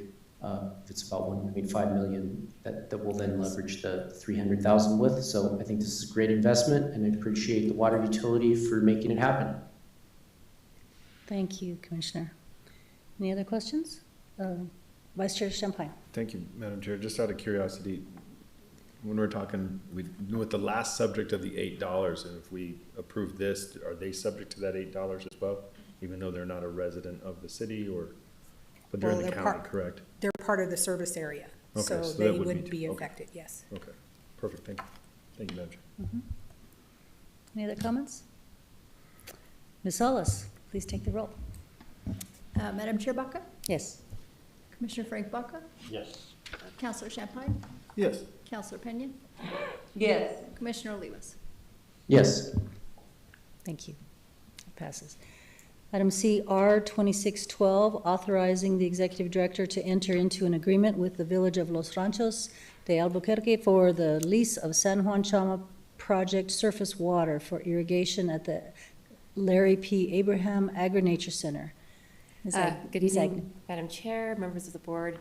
This is a resolution for us to enter into a 2-year agreement with Los Ranchos so that they can use San Juan Chama water for irrigation of the Agri-Nature Center. That center is aligned with many of our policies in Water 2120, including enhancing education in the area, promoting conservation and best practices.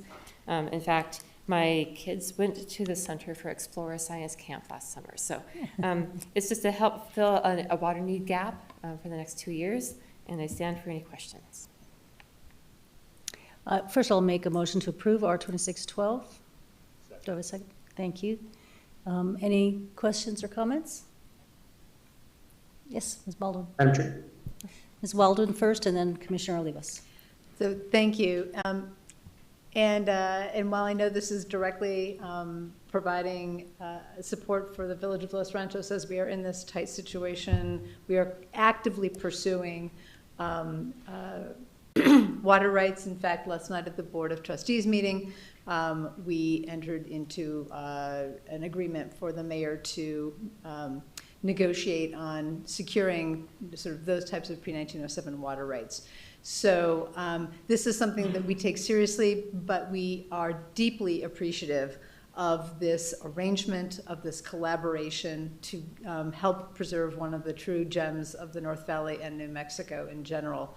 And in addition, last night, we also worked through an agreement for our 4th Street Improvement Project that will allow the work of the Water Authority to happen at the same time as the stormwater, so it's not going to be a sequential, it will be at the same time, which is not only a time saving, a cost saving, but again reflects the type of collaboration that I think all of us look forward to between agencies and governments. So thank you, thank you, thank you. Please vote yes. Thank you. Commissioner Olivas. Thank you, Madam Chair. I just had a quick question. How does this agreement work when the river is dry, as I expect it's going to be very soon and probably through most of the summer if we don't get some major rains? How does that work? Madam Chair, Commissioner Olivas, the delivery of this lease water will depend entirely on MRGCD operations. So if the river is dry and they are moving water in this portion of their infrastructure and can divert it at Angostura and deliver it, they will. But it's not a guarantee, which I know Los Ranchos understands. It will be coordination between them and MRGCD for delivery. Thank you. Thank you. It's been moved and seconded. Yes? Okay. And so, Ms. Salas, will you take the roll, please? Madam Chair Baca? Yes. Commissioner Baca? Yes. Counselor Champagne? Yes. Counselor Pena? Yes. Commissioner Olivas? Yes. Thank you. Yes.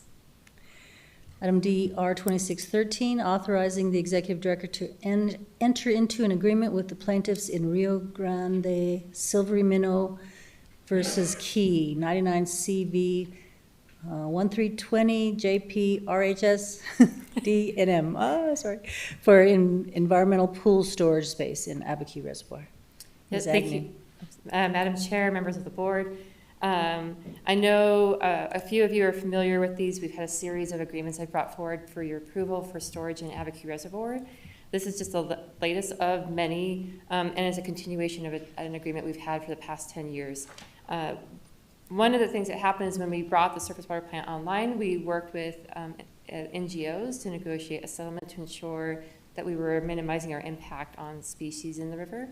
And part of that commitment was to reserve 30,000 acre feet of storage space in Abiquiu, so as these plaintiffs were able to acquire water, they can put it in that storage space in Abiquiu and then release it to the benefit of species. So this is a continuation of that agreement. It will be for an additional 10-year period, and I stand for any questions. I move approval of R 26-13. Second. It's been moved and seconded. Any questions? Okay, seeing none, Ms. Salas, will you take the roll, please? Madam Chair Baca? Yes. Commissioner Baca? Yes. Counselor Champagne? Yes. Counselor Pena? Yes. Commissioner Olivas? Yes. And that passes. Thank you, Ms. Agnew. Item 10, these are for informational only. 10A is OB 26-7, Water Authority 2026 Annual Operating Plan, April 1st, 2026 through March 31st, 2027. Ms. Agnew. You're stuck with Again. me again. Madam Chair, members of the board, I am here to present to you our plan for water operations in water year 2026 that officially began on April 1st and extends through March 31st through 2027. I will start off by saying I want to acknowledge the timing seems a little funky, that I'm here on April 22nd presenting you with a plan that started on the 1st. That does happen largely because of the data we rely on for this operating plan. We utilize forecasts that we get from reclamation. We get those starting in February, and we get them monthly through the irrigation season. The March forecast has proven to be hugely unreliable. The first year I was doing the AOP, the March forecast was showing that we would have to shut down the plant in May. The April forecast came through, and it was like, you can run through July. So we can see a lot of variability in the forecast, and we've learned that April is really the most reliable forecast for planning purposes, so that is the reason why it seems like I'm coming to you a little bit late in the game. We are one of many in the Middle Rio Grande. In fact, Bureau of Reclamation presented their AOP last week. We utilize the same forecasting and model results that they use for their AOP. And this is a requirement of our biological opinion with the U.S. Fish and Wildlife Service as part of the operation of our surface water treatment plant. We have several things we put into the AOP, permit conditions, like I keep mentioning, the reclamation forecast model, and then we also link it to Water 2120 with our demand projection. And then we coordinate very closely with our operations group as well as our centralized engineering group. Speaking of how quickly things can change, these are the precipitation and temperature outlook maps that were posted in March, and I have the April ones hot off the press right here.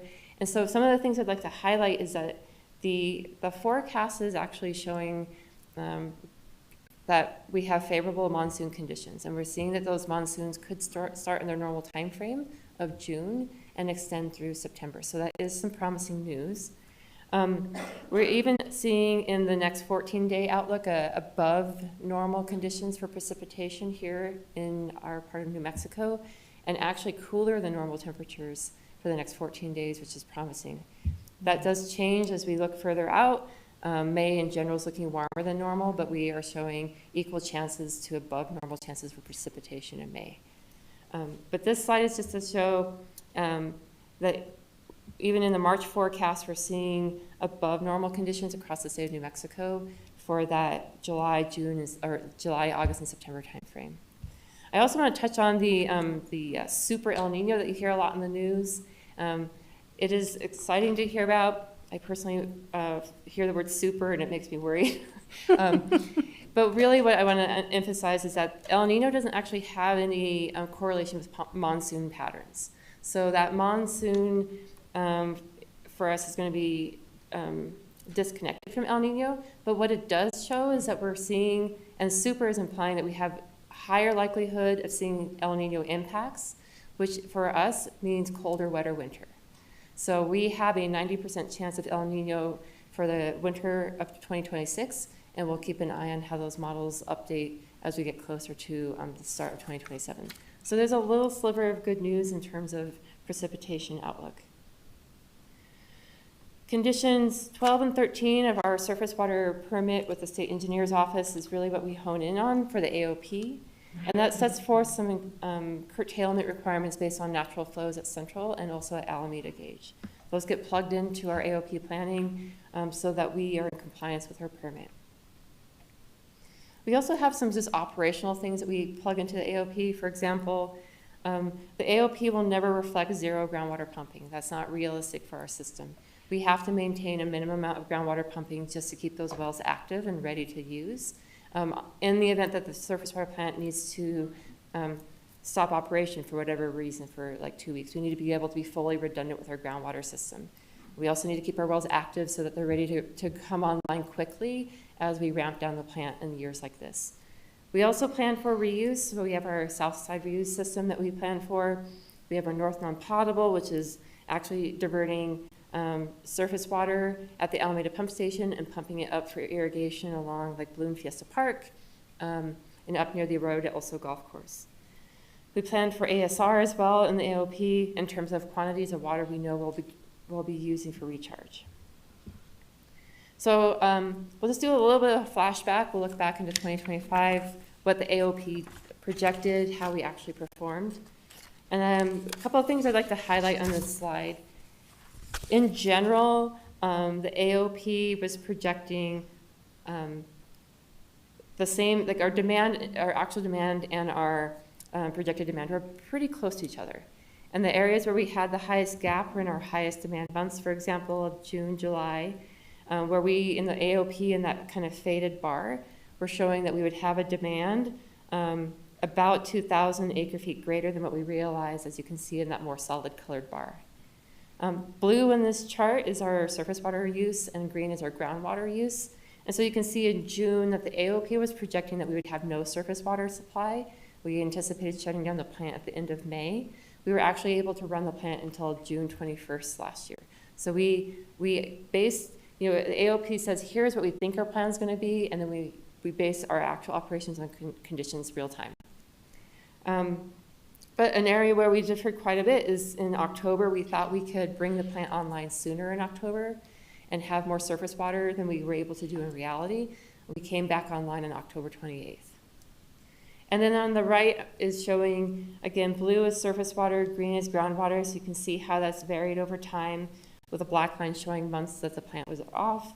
So the thing I would highlight here is it looks like we've like kind of stabilized in terms of demand. There's a little bit of variability, but they're mostly the same. And in 2025, we did see more groundwater use and we saw surface water use.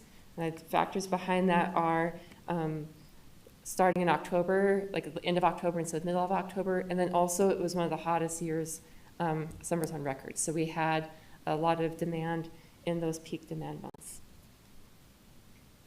So let's start looking into the future, my reclamation crystal ball. I'm showing ABAQ in the top here because ABAQ can be very important for our operations. It isn't so much this year.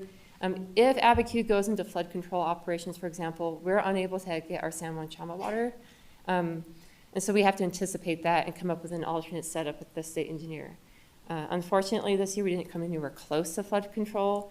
That is triggered at 1,500 CFS, and as you can see here, ABAQ was projected to peak at 600 CFS. It's actually looking like it's going to peak more like 450 cubic feet per second. We are past peak melt. We saw peak melt happen in March. We are now waiting to see full melt, which is that is like climbing down very slowly. So ABAQ is on here just as a reference. We didn't have to anticipate flood operations. And then Central, you can see, goes very low here. I'll do a zoom in on as far as we're planning operations for, but the thing I'd highlight in here is that you see these big spikes that are in July, August, and September. That's because Reclamation's looking at those forecasts for monsoon patterns and they're building that into the model. One of the things I think is the most interesting, nerdy part of this is forecast, like Reclamation takes the forecast and they try to find an analog hydrograph from a year past to predict these patterns. So they are based on past conditions that we're trying to use to inform the future for this year.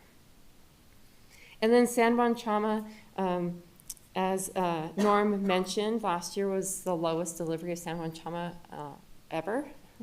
And we are looking at another low year this year. In fact, I think that this year will be lower than last year unless we see monsoons arrive. We were on track last year to get 30% of our San Juan Chama allocation, and then that large rain event happened in October in Pagosa Springs where they unfortunately saw a lot of flooding. A lot of that water came through our infrastructure, and we were able to get 39% in 2025. This year, we're projecting 30 to 34%. All right, so what does all this mean for our AOP?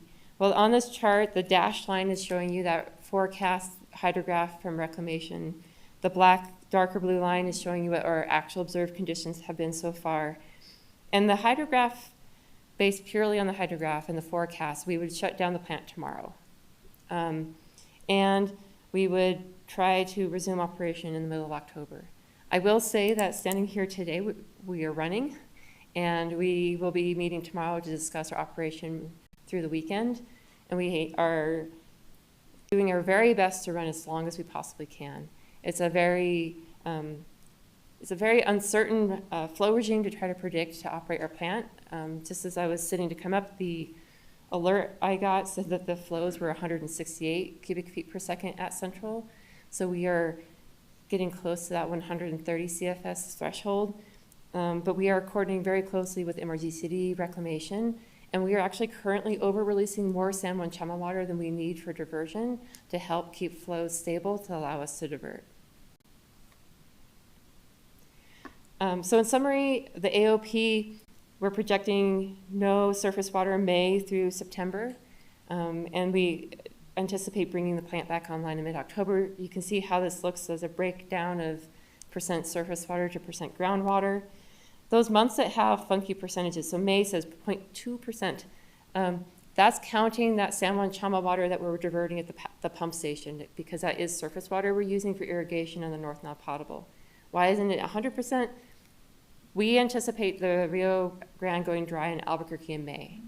And when the reach goes dry, then we are not able to divert at that pumping station, and we have to switch to groundwater. And based on the forecast that we have currently, we're looking at needing to supplement that system with groundwater for most of the summer, again, with that strong caveat that once we see what actual conditions look like, we will adjust our operations accordingly. I will also highlight, I meant to put on the previous slide, but when you have, we are not saying that we're going to operate the plant during these monsoon seasons, because those are, especially the way they're forecasted, they're pretty erratic and not very long in duration. But we are actively working together and talking to each other about what we would need to see for flows in this river system to resume operations sooner than October. So this is not set in stone. We are continuing to coordinate and discuss. So this is all to underline that, as you all know, conservation is critical. It's a critical part of the puzzle for us. And our conservation program is built kind of like a stool. And these are the three legs of that stool. We have our public education, we have our institutional partners, and we have data-driven conservation. These are all equally critical for the success of the conservation program. And they're actually areas where I believe that we are doing exceptionally well. There's always room for growth, but some of these actions on here highlight those three legs of the stool. We have our 2026 webinars, the first of which is on Friday this week. They are an excellent opportunity for our customers to learn more about how they can increase their conservation efforts, how they can be more water-wise. We have our partnership with the Bernalillo County on the non-functional turf. And then I want to highlight this letter on here. This is it's really difficult to read, but this is our letter that we send out to the highest water users in our data system. And they get a letter, and that letter basically says, hey, you're using much more water than your neighbors, and it's actually been very successful in reducing use for these customers. In December, when Mark Kelly and I were at the round table hosted by the Department of Interior for all the municipalities that signed on to an MOU to reduce non-functional turf, this letter got the most excitement from other utilities. They were very interested in learning more about how we were doing this because we were seeing huge water savings for a very low cost. So it may seem kind of trivial to send letters, but this is a very successful part of our conservation program and an area where we are getting other municipal water utilities looking at us for inspiration. And then I also like to highlight our education program. I know you all know about it. It's very successful, but it's an excellent way of building that conservation message. And we're kicking off the Rio Rally to help promote that in our amongst our customers. And there's so much more that we're doing. It's not even possible to put it into a presentation, to be honest. Mark will touch on even more that we're doing. I also wanted to highlight the other thing I think is worth noting is that Colorado River News is really dire. There's a lot of discussion about the fact that Lake Powell is in danger. We've talked a lot about Lake Snowpack, how it's the lowest on record. You're also seeing news about Denver Water, Aurora, all these other cities putting into emergency drought response actions. So out of curiosity, I took all of these actions from these cities and I compared it to what we do. And those cities are all just now implementing things that we've been doing for decades. The time of day restrictions, that's one of the biggest things for Denver and Aurora. They spent a lot of time getting board approval for that. We've been doing that for a very long time.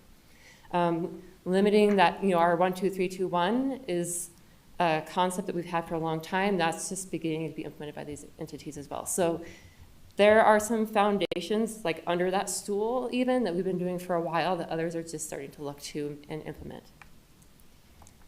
Regional collaboration, I'd like to highlight Elevado First Fill Storage. The Water Authority currently has San Juan Chama Water parked in Elevado. This is to help MRGCD and Reclamation keep a stable water elevation in that reservoir so that it is able to continue to store water and they can get data to understand the functionality of that reservoir as they look to solution. We continue to work with our partners on the channel capacity. We work with Fish and Wildlife Service on egg monitoring. In fact, today I sat in on a call talking about the spring pulse to help spawn some more minnow this summer in early May. And we are the sole funding entity of the City of Albuquerque Rio Grande Silvery Minnow Refugium. That refugium is also the most successful of all three of the refugiums for the minnow. The ACF, as it's called, was the primary source for fish augmentation that the Fish and Wildlife Service did in November, and it continues to have the highest population of RGSM for the Middle Rio Grande. And with that, I'll take any questions. Thank you, Ms. Agnew. Yeah. You are setting the bar high, and I'm glad that it's being noticed. Any questions? Discussion? Thank you very much. Okay. And our last item, OB 26-8, Water Report. Mark Kelly and Dave Morse. Good evening, Madam Chair and members of the board. Let's get into the water report for the month. For the March data, we were utilizing 31% groundwater and 69% surface water. The key thing when we're looking at our supply metric snapshot for this month is our drought severity and coverage index, and the DSCI, as we call it, is now at 300. So that bumps us into our first drought stage, which is called drought advisory. We are in the first stage, though, because the DSCI is at 300 or above, but our groundwater pumping versus the goal is below the threshold levels, and our GPCD versus the goal is also below the threshold levels. These are the drought stages and the triggers that get us into the drought stages. So our groundwater pumping is less than 120%, and we are 0 to 2 GPCD over the goal, so that puts us into drought advisory with the DSCI over 300.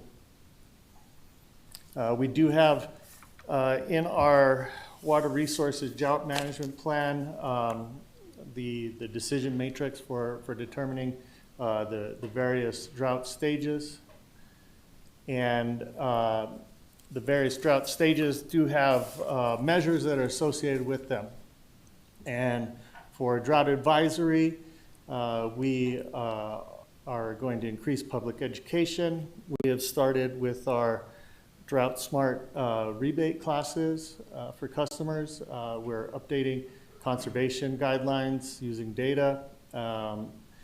The drought measure tell us to develop the public drought campaign, but we've really gone a step above that right now, and David's going to talk about this a little bit later, where the drought campaign has been developed and it's being implemented right now.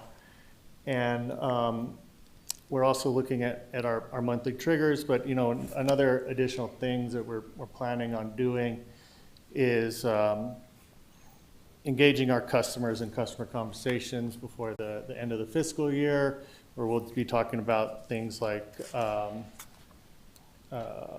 conservation, infrastructure needs, and Water 2130, which is doing the 10-year update right now.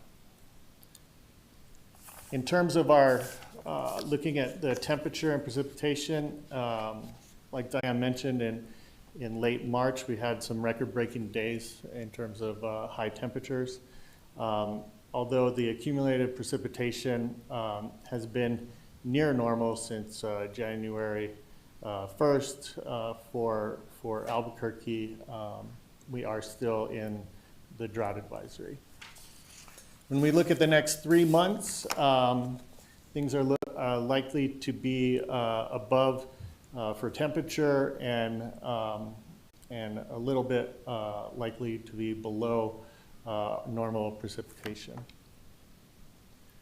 So I think David's going to come talk about some of our communications. If you have any specific questions for me, I will take them now, or I can wait if you'd like to after David. Whatever. Any questions now? Okay, thank you, Mr. Kelly.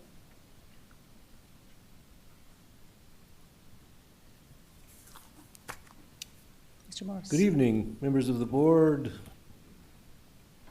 Chairperson Baca. My name is David Morris. I'm the Public Affairs Manager for the Water Authority. I was asked to provide a brief overview of the conservation and drought-related outreach that we have underway for 2026, at least those efforts that fall within my purview in the Public Affairs section.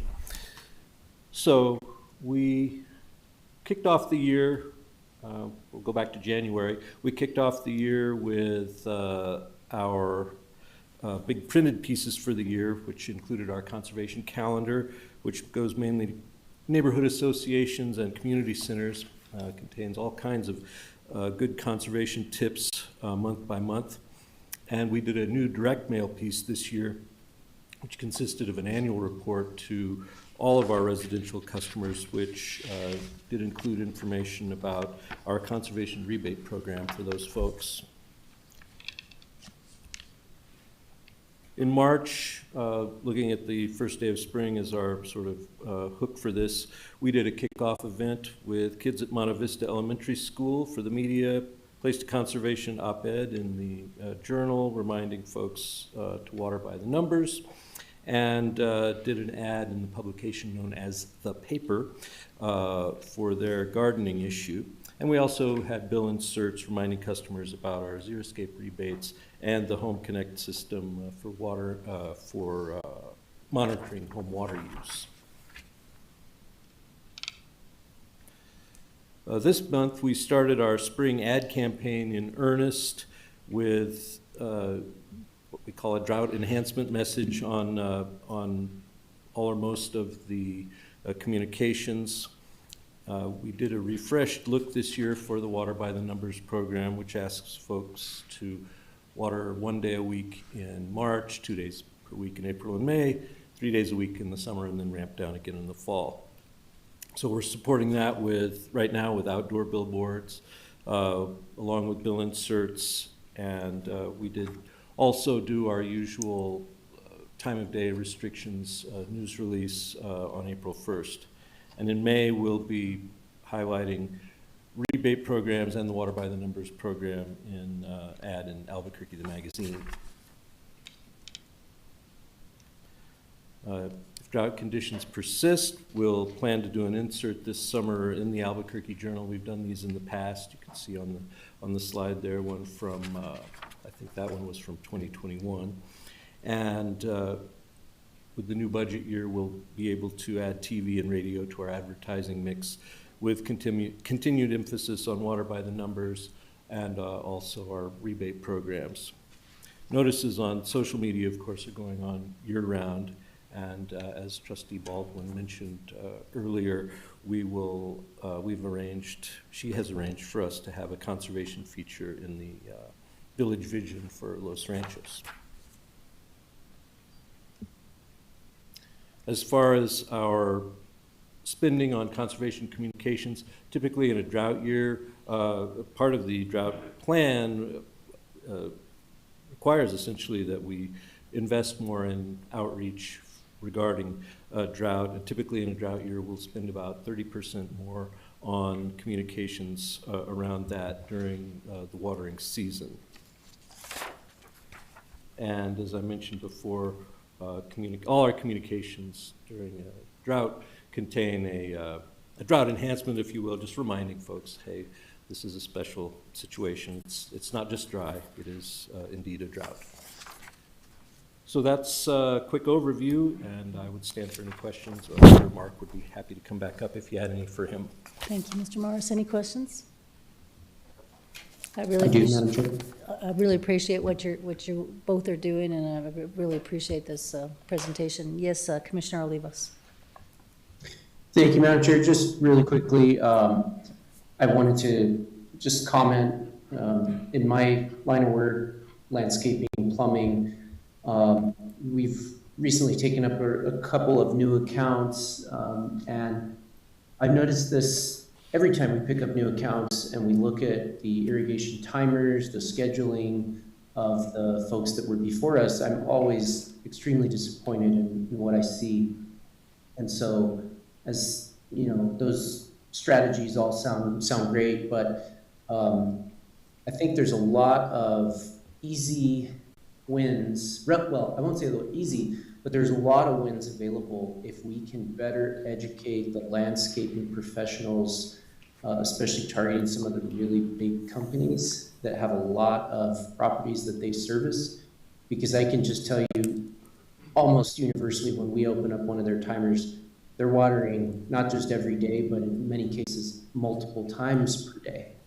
And so we have, major violations, and those violations, of course, are on the property owners, but in reality, the property owners are usually absentee landlords.